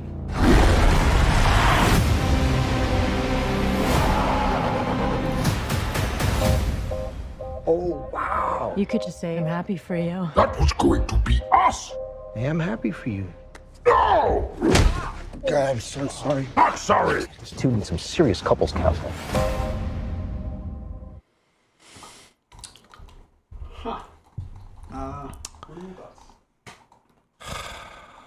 All I ever wanted in this world. I'm definitely not going to see this in theaters. Where's this? This is going to be in theaters. Yeah, for sure. It's been a long time since I've snuck into a movie. I would sneak into this one, right? But now if I have to pay full price for it, like if you got me a fucking gift card for like AMC for my birthday, would I use that gift card to go see this movie? Maybe. Would I spend my own money? No. Yeah. Not at all. Look, I'm going to say this. There was apparently there was enough people who liked the first movie in order to justify the second movie, right? But to me, the first movie was so bad that there is no reason at all to expect for this movie to be any better. Now, it's being directed by Andy Serkis, and so Serkis is like, you know, he's done so much shit in Hollywood, right? Like he was Smeagol. He was who else did he play? He played another like animated character that was like very, I don't know, but he was also the who's the dude in Marvel? The dude who Claw. He was also Claw in Black Claw? Panther. Remember in Black Panther? Yes. And so he's done a lot of shit. So I think he's an awesome dude. I have no faith that we're gonna get anything even remotely interesting in this movie. Yeah, it seems, and I really do feel like they're gonna lean into Woody Harrelson as like, you know, playing, because, you know, Woody, great actor, right? So when you don't have much of a story at all, what do? You lean into your actors or actresses and you say, just go out there and just win us the game. Just be yourself. You know what I mean? But it's just like, you know, when your football team is not really that good, and you have that one player though, like if, you know, hey, shout out to Dan. My apologies for what I'm about to say. You know, if you got Saquon Barkley on the Giants, right? You're just like, Saquon, just go out there and win us the game. Can you run for 300 yards today? 5 touchdowns? Is that out of the realm of possibility? You can do that. You didn't practice. So I feel like that's what it's going to be with Woody Harrelson and honestly all the cast, because I think everybody's great in this. Tom Hardy, Michelle Williams, Woody Harrelson, Naomi Harris. They're all great actors and actresses in their own right. But for this movie, I just don't. There was nothing I think that was like really redeemable. I literally remember watching and I think I talked about it in the podcast. I remember watching Venom. Like earlier this year, and because I never even watched like the full movie. I think I watched it in theaters, and I like, you know, talk about a movie. There was plenty of action. I fell asleep immediately. While watching it, and I was like, oh shit, I never really gave it a fair shake. Let me watch it again. I was like, I'm glad I fell asleep because I saved myself from having to like. And I don't want to shit on a movie because I don't think it's great to like shit on movies. But it was just a bad movie, dude. Like, so I think the only thing that for me that this movie really has going for it is it's like Jason versus Freddy, right? You know, Kong versus Godzilla. Like it looks like it's gonna be a really good versus movie. I imagine the fight scenes between Venom and Carnage are gonna be great, but I don't imagine there's gonna be like a great story here. We kind of already got that though. Like I know they're gonna do some different things with Carnage that are just gonna be like weird because he's just a weird fucking character in the comic books, or even like because I honestly remember Carnage from the animated series, Spider-Man animated series, as well as I think there was like a video game too. I think Maximum Carnage was the name of it. It's a Super Nintendo game from back in the day. Love that game. But we already kind of got this fight with I think it was Riot from the first film. Was like the main like villain, and he was like a symbiote as well. Yeah, but now he was done that. I don't know if he was like the symbiote fight that we want to see, right? So that was like. But it's like, I guess my point is like, well, what's the difference? Like, what are they really gonna fucking do with Carnage that's going to be so much different? And I'm gonna like, oh my god! Like if you'd given me a different villain in the first one, and then I get symbiote versus symbiote, Carnage versus Venom, then I'm like, oh shit, okay. Yeah. But if I already got that fight, I'm like. I think what they want to do here is do like, you know, Batman Begins is like Batman versus Scarecrow, right? I think Scarecrow was like the big villain in like that first Batman movie. Be like Ra's al Ghul, but fair enough. Ra's al Ghul, Scarecrow. They were like, but like no one. They were like, you really have to have watched or read the comic books or like watch some of the early animated series to like know Ra's al Ghul and to. But they were still great nonetheless, though. That's the difference. They were, but like the fight, who you really wanted to see was the Joker, and you got that in Batman, the Dark Knight, right? So I think what they're trying to do with this is like, you know, we showed you Venom versus Riot, the other symbiote, but the fight you really want to see is Venom versus the Joker, because. Venom versus Carnage, because these are the two we really remember. So the example that you gave with Joker and then Ra's al Ghul, they're very different characters. But it's why it made it so compelling, right? Because sure, like we all want to see Batman versus the Joker, but we didn't mind that we got Ra's al Ghul in the first one because it was like, oh, this is like a formidable opponent. Yeah. This was like a story. There was like a textured story here, right? With Venom. Yeah. They didn't really, and they had Raza Ahmed. I hope I'm pronouncing his name right. I'm pretty sure that's Raza Ahmed. That's his name. Yeah, something like that. Thank you for riding with me, though. I appreciate that. I got you. I had no idea. But fucking fantastic actor, this guy, right? But they didn't do anything with him. They just made him like a dick CEO, and that was it. Right? I'm not defending this movie at all. I just think, let's say, like in planning this movie, more than likely they were like, we want to at least make 2 of these things, right? Hopefully the first one will be a success. To some people it was.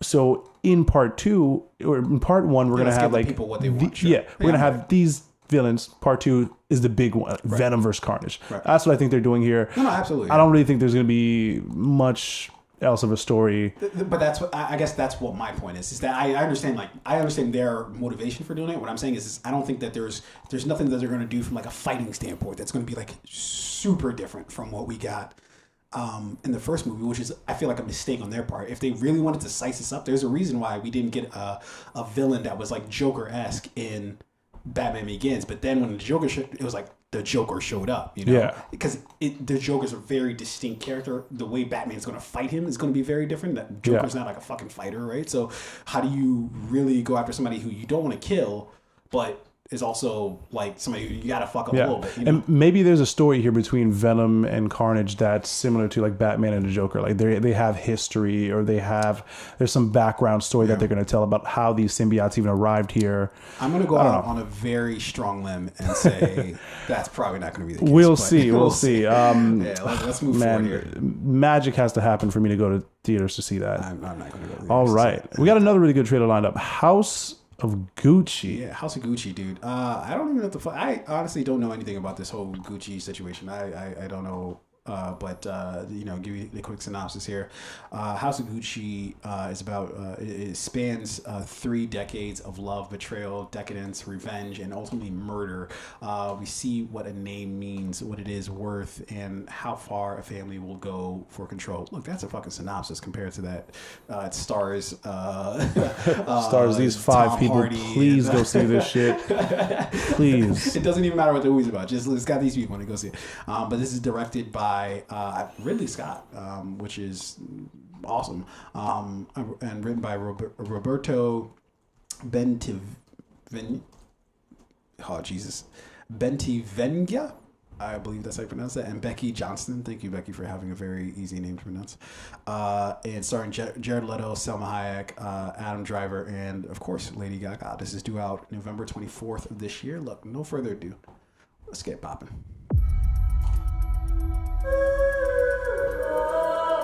It was a name that sounded so sweet, so seductive. Synonymous with worth, style, power. But that name was a curse too.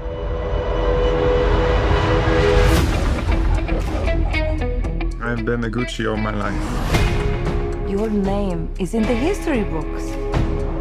Paolo, you are Gucci, you need to dress the part. It's chic.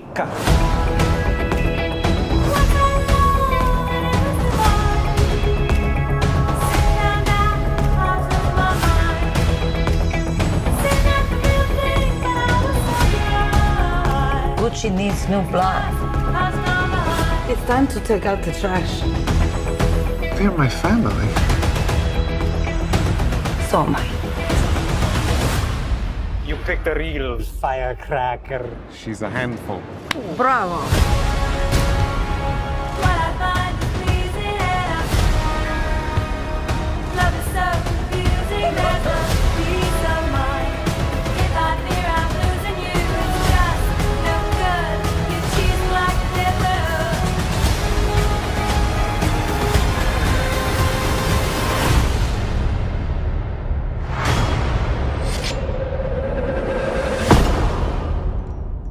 I don't consider myself to be a particularly ethical person, but I am fair.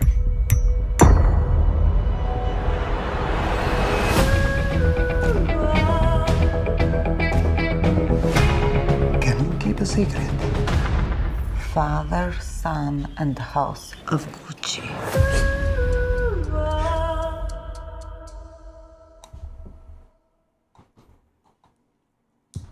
first off the bat, you don't really fuck with anybody who says, I don't consider myself to be an ethical person. If they're telling you that, believe them. What is that saying? When people tell you who they are, believe them.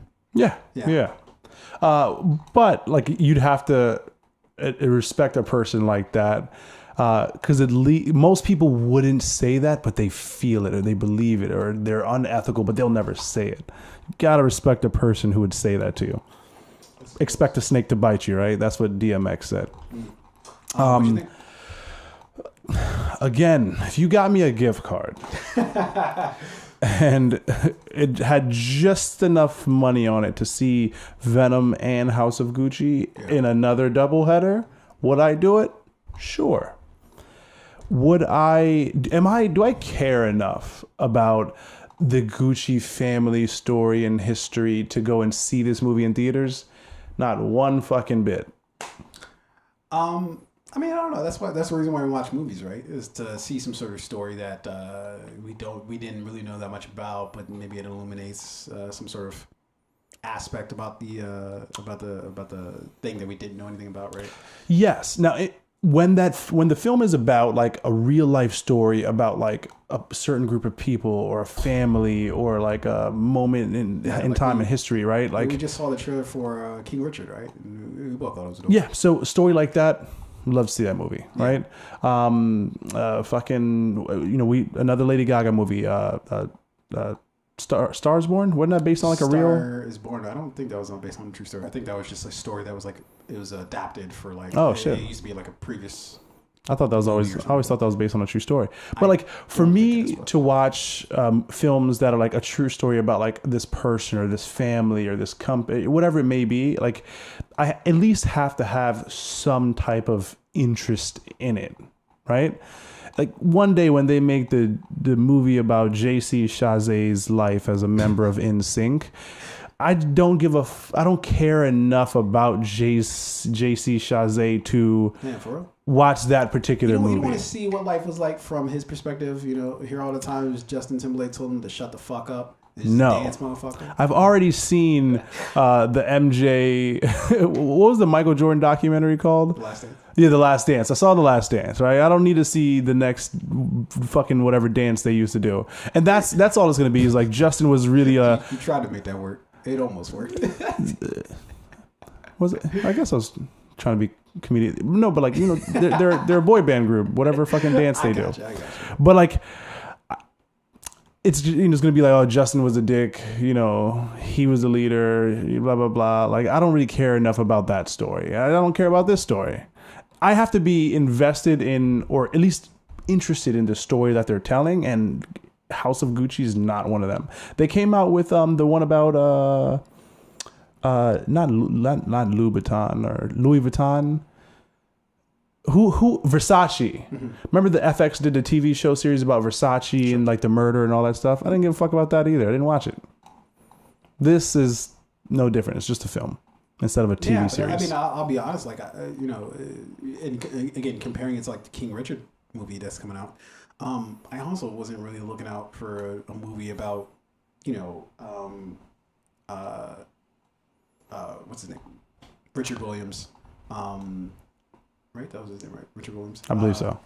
And, you know, and how he brought Venus and Serena. Yeah. Didn't ask for it. Is that movie in theaters only? I thought that was streaming. I don't know. That might be theaters only. I'm not sure. I have to double check. See? Another one. Yeah. Anyways, all I'm saying is I put them all on the same pedestal. I kind of just look at, like, for one, the cast of this is, holy shit, they got everybody in this one. They got Adam Driver, Al Pacino, Selma Hayek, Jared Leto, Lady Gaga. Everybody's in this fucking movie. Fucking Jeremy Irons is in this movie. Yeah. Everybody's in this fucking movie. So it's if nothing else, it's going to be Gucci Man's in this movie. He has to be. Yo, how can you have a you gotta House of Gucci? Give him a cameo. Give him a cameo at least. Yeah. That's a win-win for both. Yeah, for both parties. It's great branding across. You can hit multiple platforms. All the demographics. Old white people, young African Americans, all the demographics. Everybody wins in that case, you know. But yeah, anyways, I don't know. I'm not really looking for this movie, but I don't really. I guess I look more for. I don't know if I necessarily go to the theaters to see this, but that really doesn't really have anything to do with the movie itself. It's just like my principle from now on is like, unless it's like a big like action movie, and The Green Knight is an exception to this rule. What use do I have of going to go to the theater to see this movie? Comedy movies, it's like, okay, you do get a different vibe when you the group laughter, the funny moment where everyone in the theater laughs, like that. It's fun. Yeah, don't need it. I don't need it. So anyways, so I probably won't be venturing to the theaters to see this, but that's nothing with to do with House of Gucci. That's just more my own philosophy about movies in general. But all right. So we've got 2 more stories here lined up. Let's spend a quick second, we have to talk about ScarJo. Yeah, so I was going to flip these. I was going to say, let's spend just a quick moment on the whole Matt Damon thing, just because how much do I care about that? Not much, other than, let's talk about but we can talk about ScarJo. Spend precisely 5 seconds on this. So look, Matt Damon, he did an interview for some publication, and he said a lot of weird things or not even a lot of weird things, but and this is what I kind of hate sometimes about these type of things is they ask him questions, and then we're like, where the fuck did this come from? Matt Damon, why are you talking about this? Yeah. But it's like, it's because of a question that he was asked, and he's just answering it, right? So I don't want to necessarily, be like, Matt Damon, what the fuck are you doing? But at the same time, kind of like, Matt Damon, really? This is the thing that you think? So really, the 2 biggest things that come out of this interview was that he was talking about leading men in Hollywood and how they're kind of going to the wayside, right? Or that's not really how you market a movie anymore. That's not how you promote a movie, is by, yes, we've got this one leading man and he's gonna, be the reason why everybody goes out to see this movie. That's not really how things are working out in Hollywood anymore. It's more of, okay, depending on do we have the whole cast, or honestly, putting a woman at the forefront, seems to be sort of the more winning ticket these days, right? Changing of the guard, so to speak, in Hollywood. Not really, but still kind of. The other thing he said was that he no longer uses the F word, and he was pretty proud of that, right? He said his daughter had convinced him more recently that, hey, using the F word, pertaining to the F word that was used for gay people, but maybe he didn't necessarily think he was using it in that same sense. And so he was like, yeah, I just, I don't really use it anymore of late. I just decided that. I was like, wait, Matt, it's 2021. What the fuck do you mean? Yeah, also nothing to be proud of, right? I stopped using a racial slur last week. Yeah, I just stopped using the word nigga. It's just like, wait, I don't think I'm gonna give you credit for that. Yeah. I don't think that you get extra points in class for that. It's just, should have been there a while ago, but okay. I'm gonna say what I gotta say, and then I'll let you say it. I'm torn when it comes to this.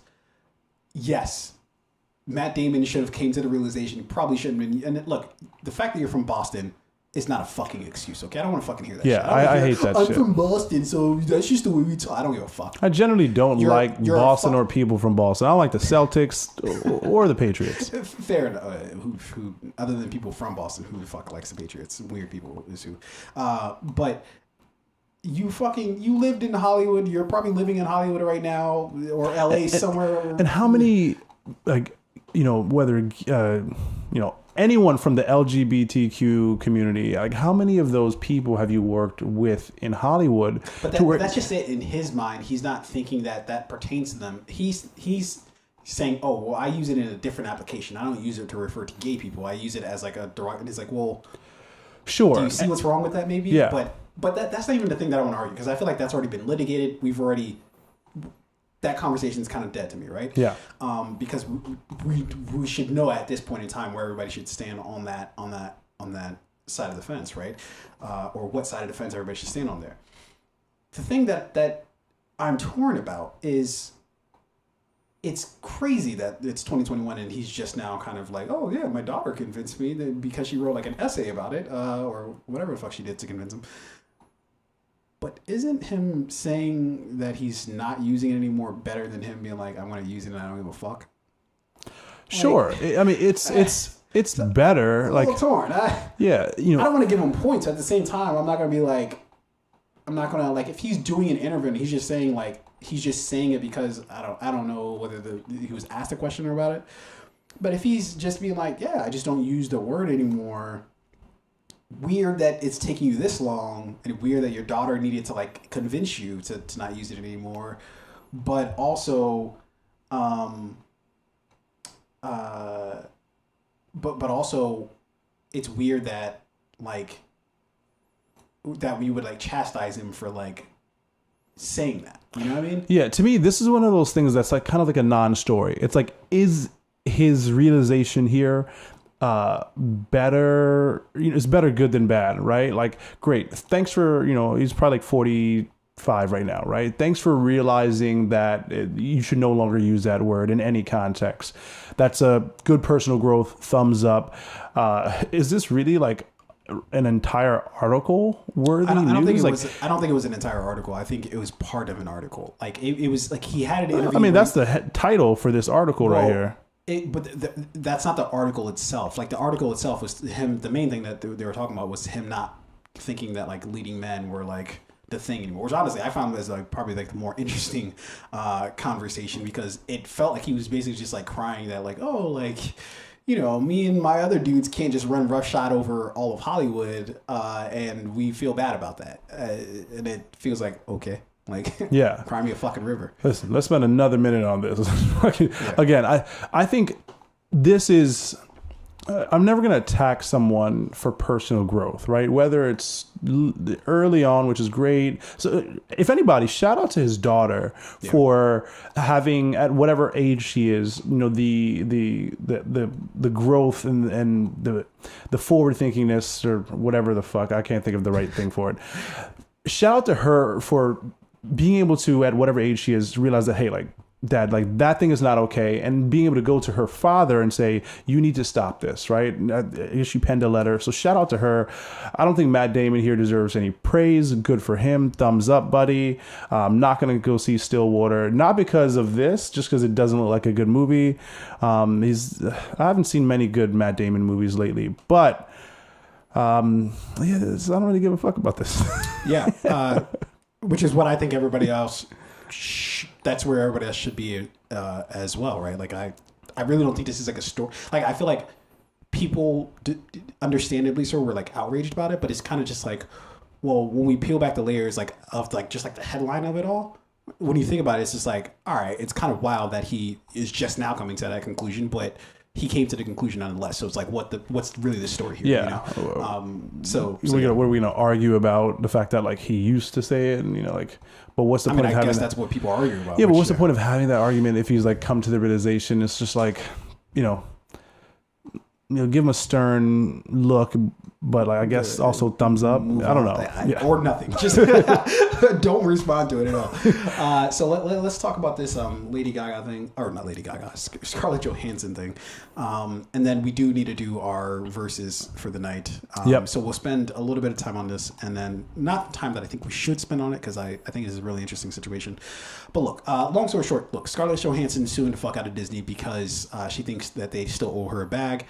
Disney's basically just like, fuck you, no we don't. And it's going to be, one would assume that it's probably going to end up in like arbitration, but who knows? Maybe it might go to trial, which would be just, that would be daytime television is what that should be. That trial should be put on. I don't care what the fuck else is going on. That will be some interesting, just see Disney on there just trying to slander the fuck out of Scarlett Johansson, who's who's been in 9 movies for them over the course of years, and they fucking didn't give her a film until after her character had died.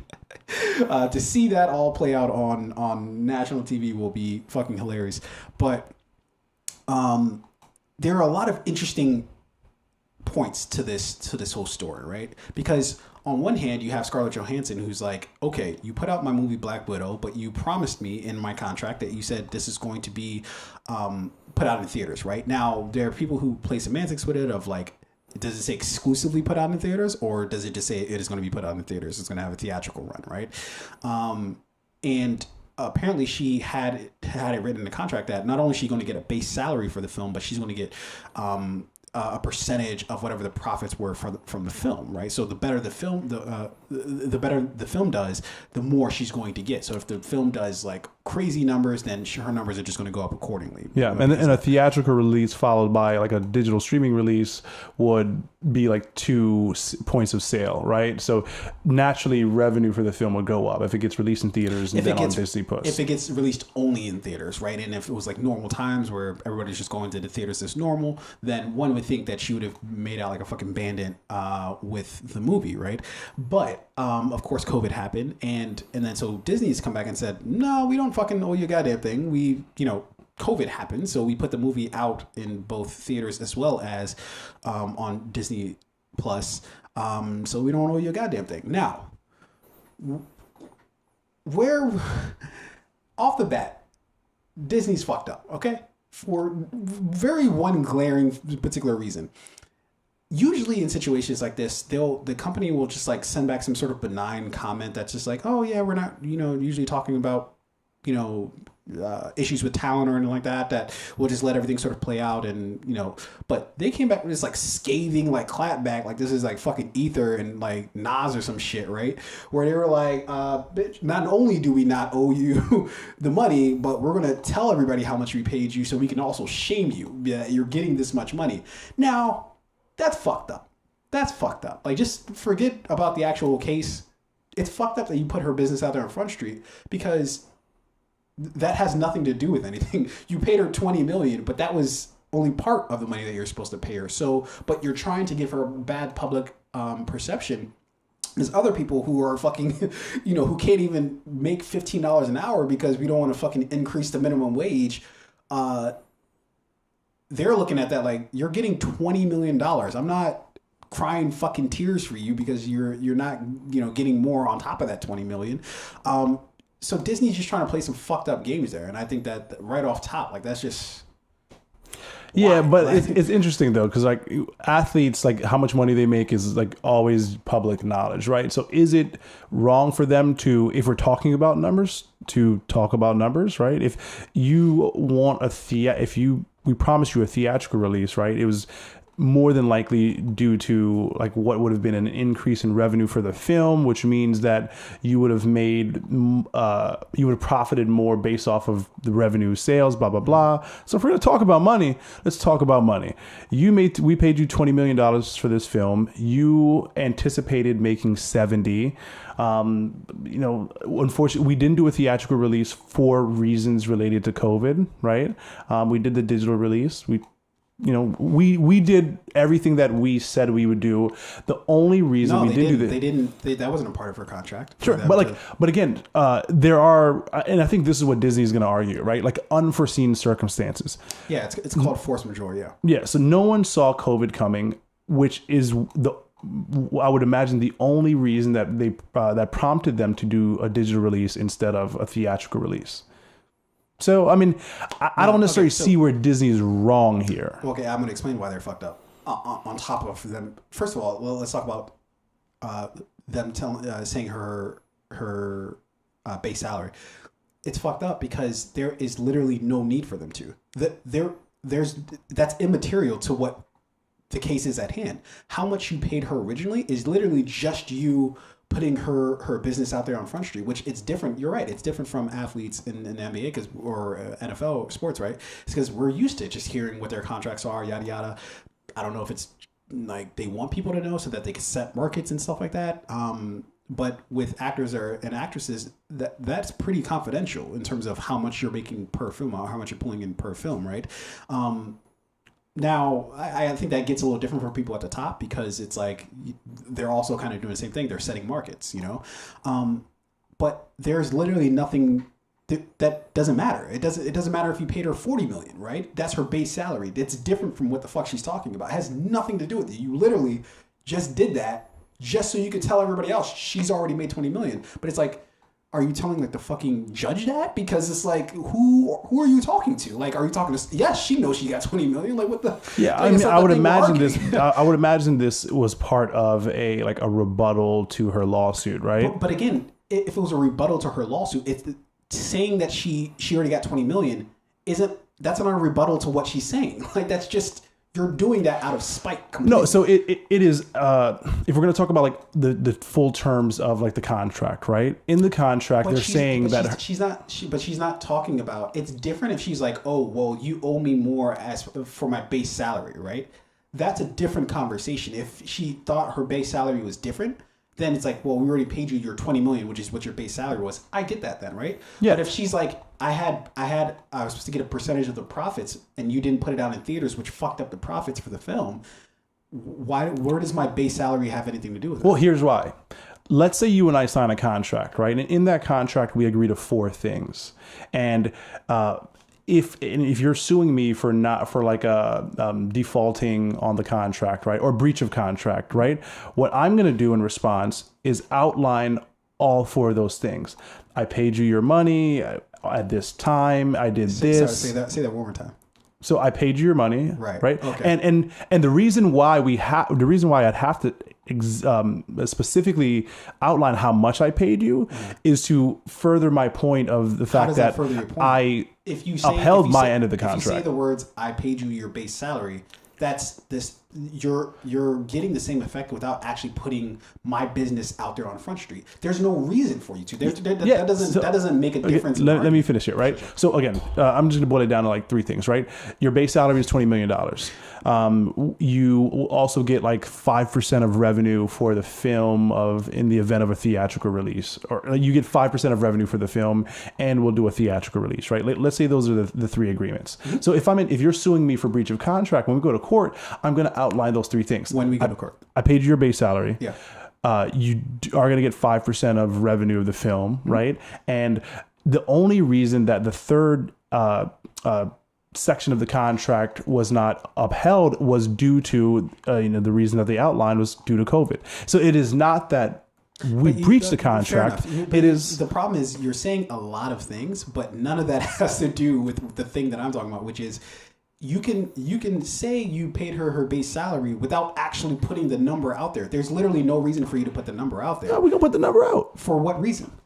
In order to, again, set the stage, set the tone of like... Of what? Who are you arguing with? This isn't the courtroom. This is Disney versus Scarlett Johansson, it's right? It's not like we're in the courtroom arguing when you're like, Judge, we paid her $20 million, right? You put out a statement. Yeah, you also want to win the court of public opinion. But, yes, and that is exactly my point, is why are you making this the court of public opinion, right? If news broke out that Scarlett Johansson is suing you, why don't they just do the regular fucking company shit of saying there's like a weird like personal thing? Because we've got more movies coming out. We've got... But why would you want to burn first of all, you're going to have, now you've created a situation where now everybody else is going to be looking at this shit. So The Rock's about to be looking at this shit like, bitch, you guys might owe me some goddamn money. Emily Blunt might be looking at this shit like, you guys owe me some money. There's been rumors that Emma Stone for Cruella, she's going to be looking at this shit now like, I don't know, maybe. Why? Why would you want to make it this kind of ugly? Yeah. Why not try to just tamper down the flames? Because again, it is defense, right? If you're not in the courtroom, how is it defense? Where? Defense in the courtroom and in the court of public opinion. Disney needs to. What Disney is doing is they're saying like, hey, we in every little detail of the contract, we upheld everything that we agreed to, except the one thing for this reason. And all I'm saying is that you can do that without actually putting her numbers out there, because putting her numbers out there makes it personal. Now somebody's you sue me, you made it personal. We gonna air it out. I sue the company because I believe the company always. We gonna air it out. That's fair enough. Here's the reason why Disney's wrong in the situation, right?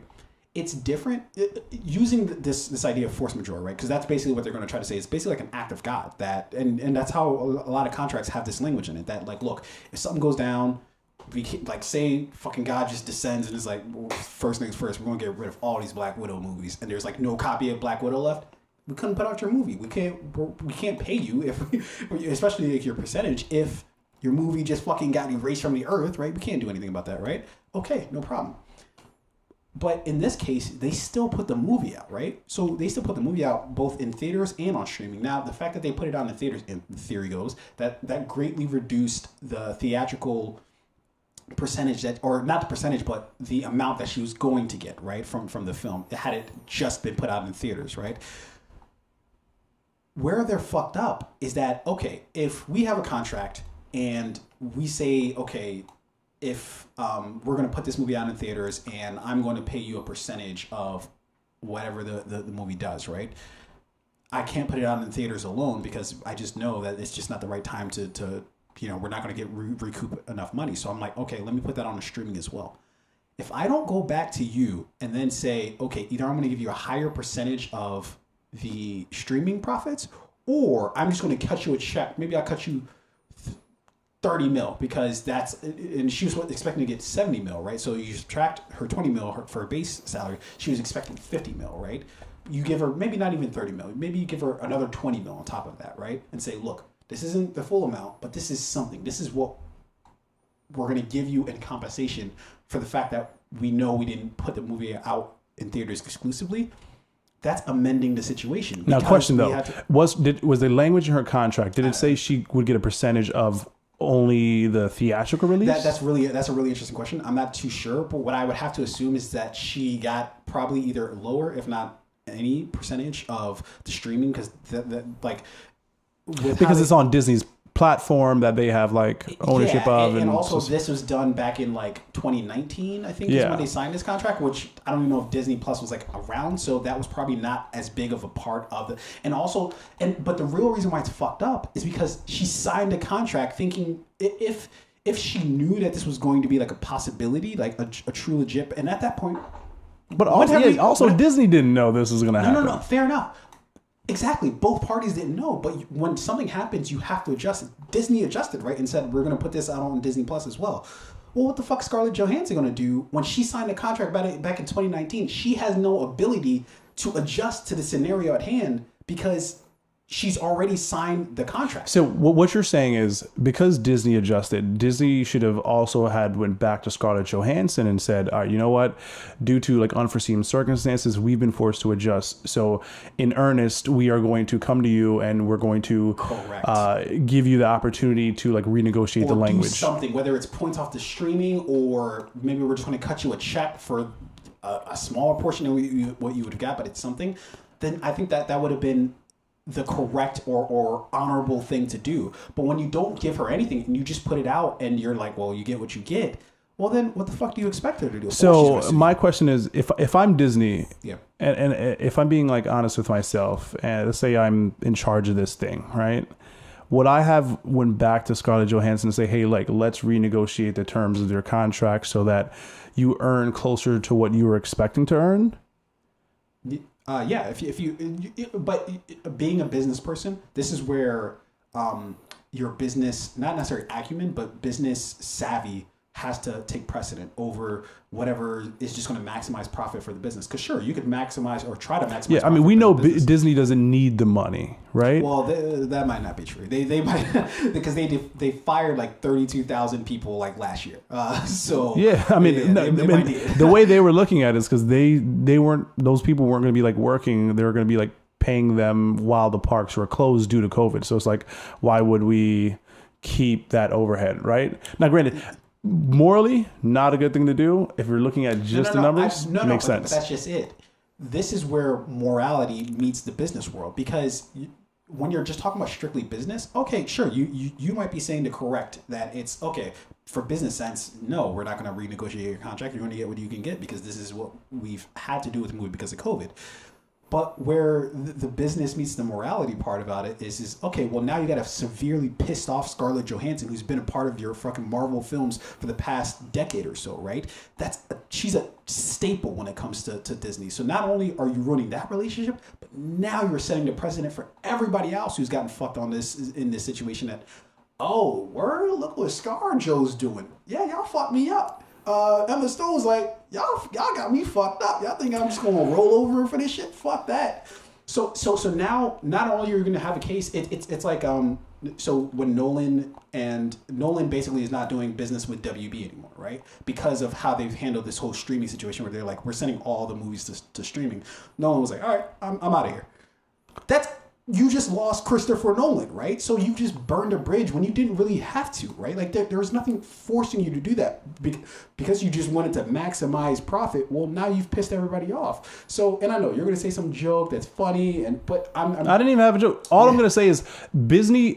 Disney. That's what they should be called, right? Disney. So again, trying not to take any sides here, just looking at this thing objectively. If there's a contract in place and unforeseen circumstances happen, which I'm sure is in the language of that contract, like Disney's probably like, we didn't know COVID was going to happen. You didn't know COVID was going to happen. There was no way for us to like have planned this thing ahead of time. COVID happened. Because of that, we moved this thing to streaming. Like we're not trying to fuck you out of your money. But they actually are. Because how? For one, because they could have still held off the release of the film if they knew that they're going to release it. Didn't they push this movie back 3 times? They've moved back plenty of times. They moved a lot of movies. So back they plenty of times. tried to push the movie back far enough to where they could do a theatrical release, which they did. It just wasn't It just wasn't theaters only. So again, I'm not saying Disney's wrong for doing what they did. What's wrong is that they didn't fucking go back to the table with her and say, hey, here's how we're going to make things right with you. It's like if you have employees, dude, and something fucking crazy happens to the ability for you to like pay them or whatever, it's like not going back, even though they've all signed contracts to be like, hey, we're working with you for this long and we're going to do such and such things. Sure, you can be like, no, you signed a contract, so therefore, but okay, well now I'm fucking up that relationship, and also I might actually lose, right? Disney's gonna have to pay money to her one way or another. That's how this story ends. Whether it's through actual, like they're actually going to go to trial, or if they go through litigation or arbitration, they're going to end up paying her money one way or another, right? It's just going to be a matter of how much are they going to pay her. Maybe Disney, like the judge rules in Disney's favor. No, there's a contract in place due to unforeseen circumstances, COVID. This had to be moved to. No, absolutely not. Because, and do you know why? Because they have actual like emails from Disney that Disney was like, yeah, we'll figure something out, and then they just never did. No, the figuring it out was a part theatrical release, a part streaming release. No. Anyway, in terms of so here's a conversation: contract versus morality, right? No, it's not contract versus morality. You keep saying that, but that's the incorrect way of what is showing. Okay, in just a few words, tell me what this thing boils down to.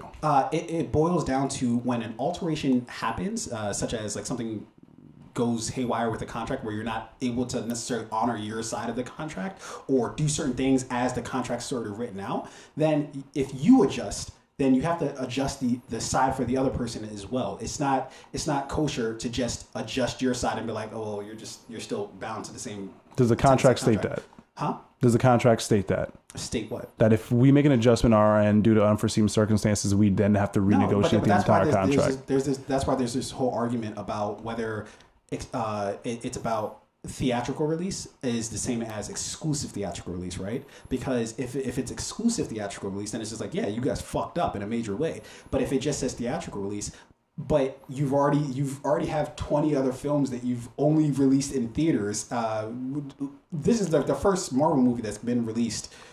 And why was it released on both? No, because I'm not saying you're acting. Dude, again, and on top of that, with their statement, what they said, and they made it personal because with what they said, it's discussing how Scarlett Johansson is trying to take advantage of the situation with COVID, and like a lot of people are like hurting and shit like that. It's like, the fuck does that have to do with? I'm not saying that COVID doesn't have anything to do with the situation. Clearly, it does, right? I heard something. It's because if they were to do a theatrical release only, right? What that would be asking people to do is, hey, if you really want to see this movie, you have to go to theaters. Against that? So I'm not arguing against what you're saying. I don't even know what you're arguing. I just told you, dude. That if they change what they're part of the agreement, right? That hey, we're going to run this thing theatrically. Then they don't run it theatrically, or they partly do. And if you run it theatrically, that's going to affect. Sure. Or if you run it on streaming services, that's going to affect some part of the theatrical release.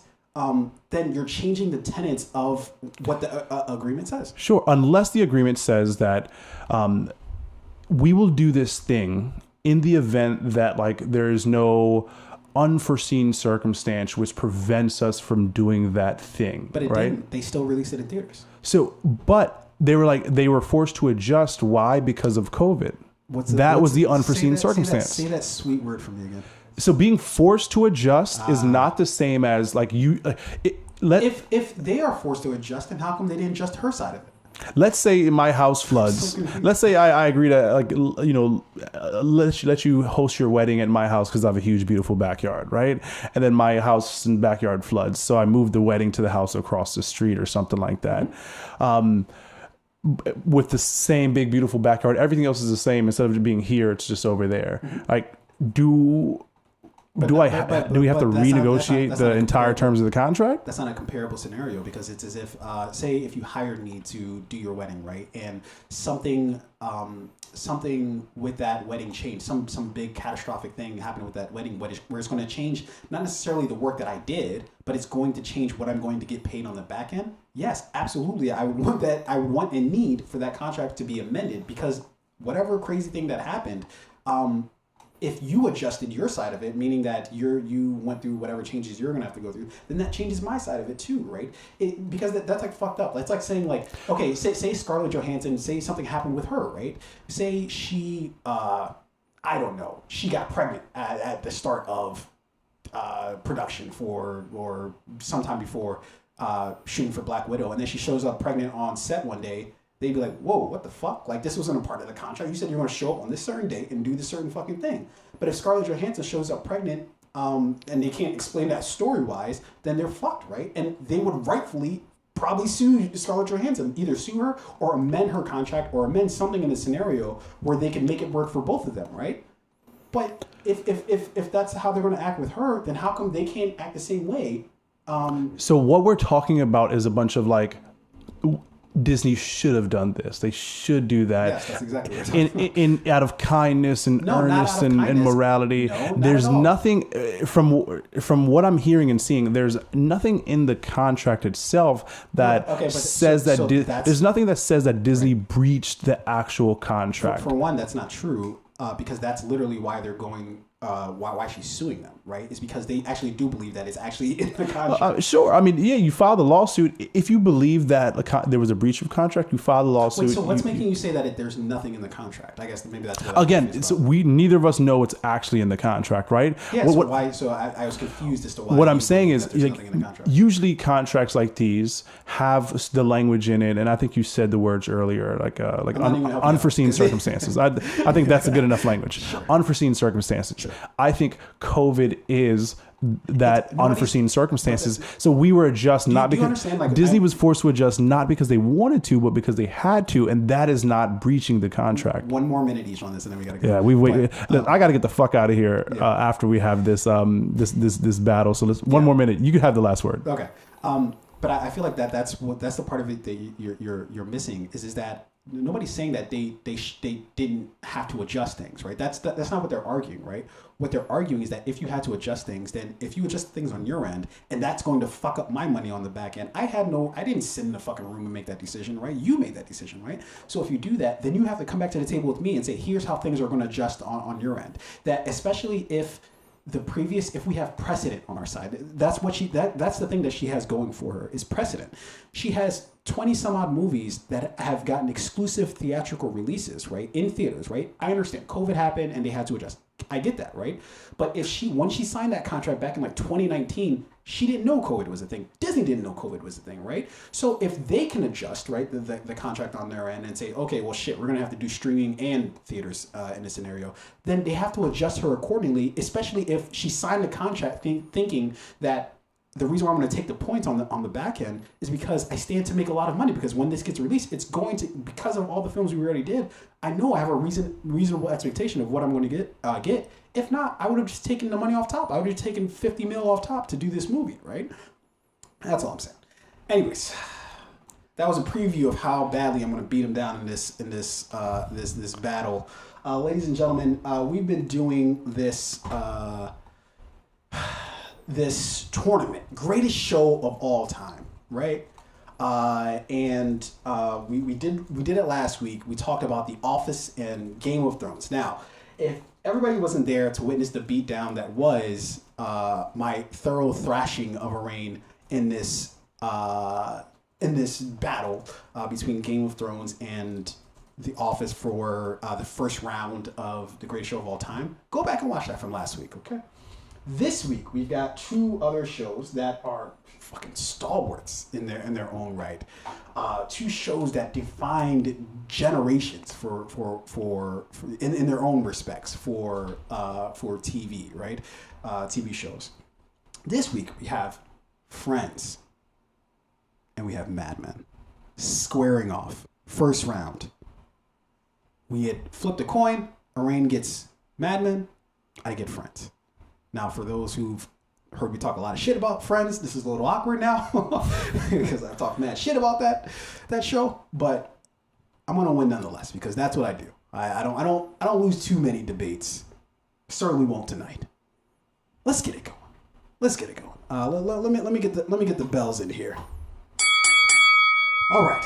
So as with last week, we have 4 categories.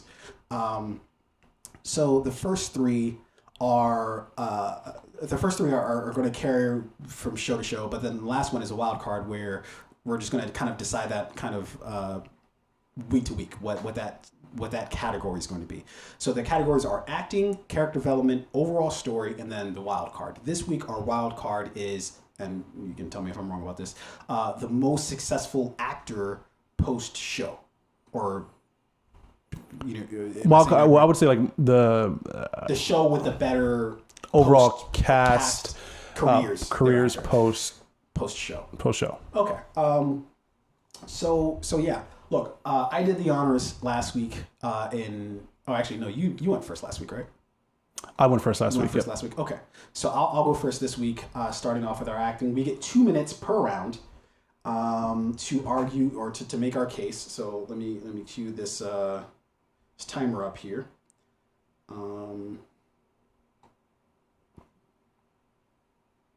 So yeah.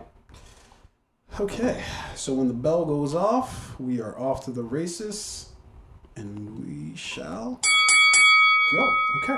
All right, so the first category is acting. Look, I think this is very simple, right? The reason why people love Friends so much isn't at all because of the storylines, right? It's not because of the story why people love Friends. The people love Friends because of the characters. Right, so when you talk about acting, these actors and actresses, Lisa Kudrow, Jennifer Aniston, David Schwimmer, Matthew Perry, Matt LeBlanc, right? They all brought something very special to their characters, so much that people just they don't even really like they've had really successful careers post Friends, but everybody knows them so much so that we just did a Friends 10-year reunion and everybody fucking lost their shit about it, right? That's because they love these characters. They love the people that portray these characters. And there's only Lisa Kudrow could be Phoebe Buffay, right? Only Courtney Cox could be Monica Geller. Only Jennifer Aniston could be Rachel Green, right? So much so that we just have so many memorable aspects to the characters, right? Like Phoebe with Smelly Cat, right? Smelly cat, right? Everybody fucking remembers that shit, right? They remember Chandler's sarcasm with how he would, could you be any more annoying? Everybody remembers Chandler for that, right? Joey, how you doing? Right? That's where that came from, right? Is Joey. And so, and you have other things too, like, Monica's OCD, right? They found these characters so convincing and compelling because they reminded them, the characters remind people of themselves, right? And it's the actors and actresses that do this. So with that, I yield to you, my friend. All right. Do I go at the bell? You go at the bell. All right. 1 second to cue it up. So, I mean, first of all, let's just kind of run through the cast. Let's familiarize ourselves with some of these names here, right? John Hamm, you state your show, guy. Oh, sorry. Well, I thought we already did that. So, Mad Men. Let's talk about why Mad Men is the better show when we're comparing it against Friends, right? I'm going to start with this cast here. John Hamm, who plays Don Draper, Elizabeth Moss, who plays Peggy Olson, Vincent Kraftschizer, January Jones, John Stalley, Rich Summer, Christina Hendricks. Stellar cast. But what makes Mad Men the better show in this case is what it manages to do, right? It's charming, it's witty, it's funny, it's set in this era and time in which we shouldn't get the charm and the wit that we get from a show like this, but it manages to do all of those things. It's funny, it's exciting, it's a thrill ride, and you get these characters. Now, I'm not going to say you're going to love these characters as much as you're going to love Friends, right? Because Friends is a comedy. It is easier to be thrilled by a comedy, right? The laughs, the funny moments, those funny, memorable characters. But real stories always elevate higher than comics, right? I think some of the shows we love the most, Game of Thrones. What are some of the other shows that we talked about last week? I forget the other one. Game of Thrones, the fucking, well, no, not The Office. I'm losing time here. Breaking Bad, Game of Thrones, Breaking Bad. These movies or these shows that tell real stories, have real characters, have real moments where there's politics, love, hate, envy, jealousy, these great stories, right? Those always elevate above comedies, because comedies is just a cheap laugh, right? And we got a lot of that in Friends. What we got from Mad Men was real stories, real growth, real development, and these really great cast of people who just put this magic into the show. Right. Not sure what any of that had to do with the acting, but okay, fair enough, if that's what you want to go with. All right, let's move on to our next category here. So here we have character development. Okay. Okay. Look, when we talk about character development, look, I could run through the entire cast and go through how all of them has some sort of character development, right? But in all honesty, I don't think, honestly, everybody on Friends had a lot of great character development. But the one person that they did have a tremendous amount of character development for, I think, is she's sort of the archetype for character development. That's Jennifer Aniston's Rachel Green. I think she is literally just the prototypical display of character development. She goes from being sort of this prissy, self-absorbed, she's pretty much unconcerned with anybody else, right, other than herself, to flash forward to the end of the show where she's this loving, caring mother who's a career-oriented person, and she can provide for herself, but she also finds time to love and care for other people. Not only does she care about her friends, but she also, her and Ross ended up together, right? So I think it's clearly displayed from the beginning to the end of the show that and when we talk about character development, right? And we talked about this last week. You're basically just talking about change in this situation, right? You're looking for how much has that person changed from the beginning of the thing to the end of the thing, right? Or what are the actions that they take? How does it show progression through the character's development? And it was a big thing when Rachel got hired by Ralph Lauren, right? She goes from working as a barista in the coffee house to being a buyer for Ralph Lauren, and then she ends up becoming this sort of fashionista, This is all about character development, and I think that not everybody on Friends had, I think, great character development, but she had the most archetypal character development for the show. I yield. All right. Let me know when you're ready, and I'll ring the bell. Ready. Great. So unlike Friends, where one character had a little bit of development because she got a cool job, let's talk about real characters, real people, and real growth. What I really want to focus on is what I think are the more important characters, female characters who went through the most growth throughout Mad Men. Elizabeth Moss' character, who plays Peggy Olsen, right? She starts off as this assistant, this kind of intern. This, she's answering phones, getting coffee. She's in this male-dominated world where she's this girl who she's supposed to play a certain role. You're supposed to be an assistant. You're supposed to answer phones, look pretty, come into our offices when we call you. You don't get invited to the meetings with the executives and the clients, none of that. Over the course of the show, we see her take on this confidence, right? I'm not going to continue to just sit here and, take orders. I'm going to start to lead. So we see her go from this like shy, quiet character who then becomes a contributor within the agency that they work for, right? And not only a contributor, one of their biggest creative assets, right? And then we see her when Don Draper and a few of the people in this office leave and they go create their own agency. We see her go from, again, that shy, quiet assistant to this executive partner within this company. So, I mean, her progression was insane. And she also had really great possession personally with her relationships outside of the office. We saw the same thing with Christina Hendricks' character, Joan Harris, where she goes from being just this office manager to now being, a female partner and executive in this male-dominated industry, right? So we see a lot of growth in these female characters that were supposed to play a role. You're supposed to answer phones and get us coffee. But now these women have evolved personally and professionally into being these executives again in this male-dominated field. I haven't even started to talk about Don Draper, this drunk, lustful man who goes from being this cheating husband to label executive and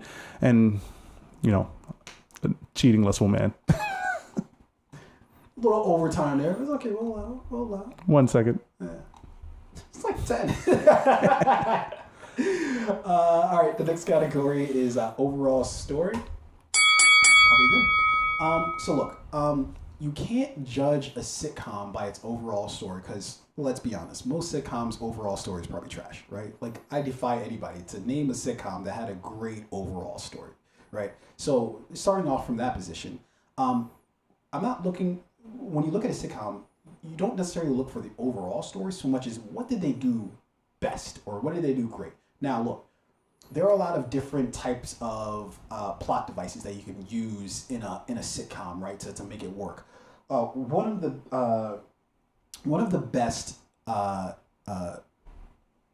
things that happen in Friends, honestly, and this plot device has been used on literally like every like sitcom, right? Is will they, won't they, right? They usually have two characters, two of the more popular characters on the show.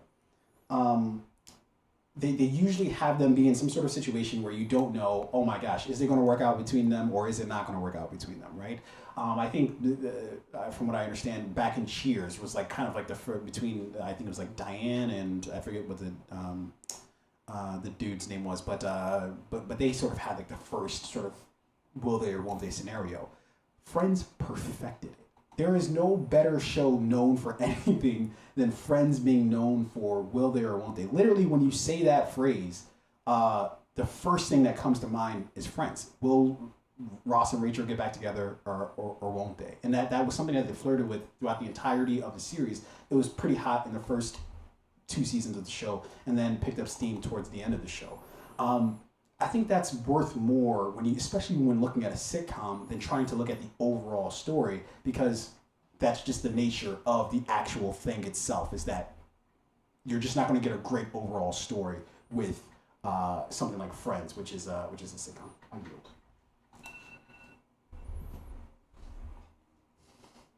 I'm ready whenever you are. So unlike Friends, characters matter. Character development matters, right? We want to see these characters in these shows grow. We want to be able to relate to them, right? As the audience grow personally and professionally, we love to watch shows where we get to see growth in the characters that we love, right? And story does matter. In Friends, it's really just following these people around New York City and keeping up with their friendship. And at the end of the day, that's will they, won't they? That's really all it boils down to. What we get from Mad Men is a series that, has really deep personal story that I feel like a lot of people can relate to.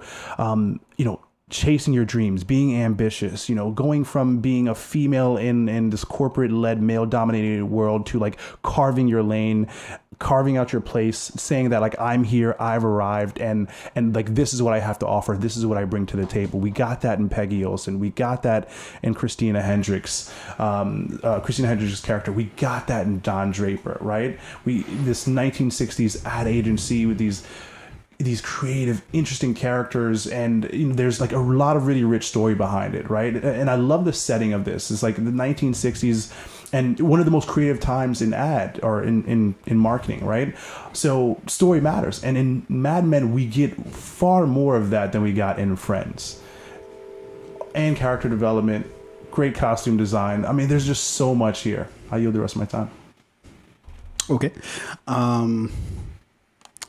Let's move on to our last category, which is the wild card.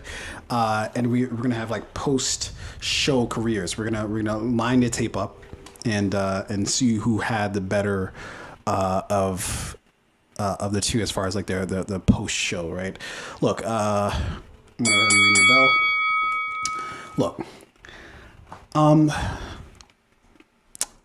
not even sure if this is a contest because, look, I know I'm gonna pull an 8 Mile here.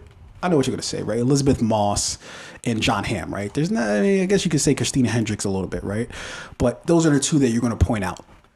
The entire cast of Friends had a great post-show career, but not only that, they had a great career within the show, right? So while they were doing Friends, while they were still shooting, they still had great careers. Okay, look, I'm just gonna list off I'm gonna list off the facts here. Jennifer Aniston, Morning Show, Cake, The Breakup, one of the best breakup films ever made. I might add, with incredible Vince Vaughn, and it wasn't like, oh, Vince Vaughn and then Jennifer Aniston. It was they both top bill that movie. Marley and Me, He's Just Not That Into You, Horrible Bosses, and then Horrible Bosses is a series, right? She does a fantastic job with that. Matt LeBlanc, episodes going on 6 seasons, or maybe I think it's canceled now, but not canceled, but it ended now. Man with a Plan, 4 seasons. Lisa Kudrow, and just the past 2 or 3 seasons is a task for any show, right? So let alone to get 6 and 4 out of 2 different shows post your friend's career. Yeah, I forgot to put up the 2 shot there. That's why we need you here, Addie. But anyways, Lisa Kudrow, who had The Comeback, Courtney Cox, who had Cougar Town, as well as while she was shooting Friends, she had the Scream series, right? And she's about to do Scream 5 right now, and I think she's even executive producing that one.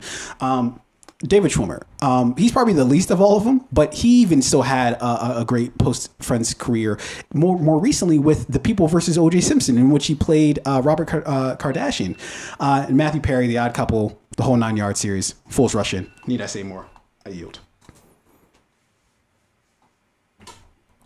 Ready to go? All right, so let's be honest. The Friends cast, really nobody else other than the blonde one had like a decent movie career. And let's be real, Jennifer Aniston, she doesn't make great movies. I wouldn't particularly say she's a great actress, but looks great.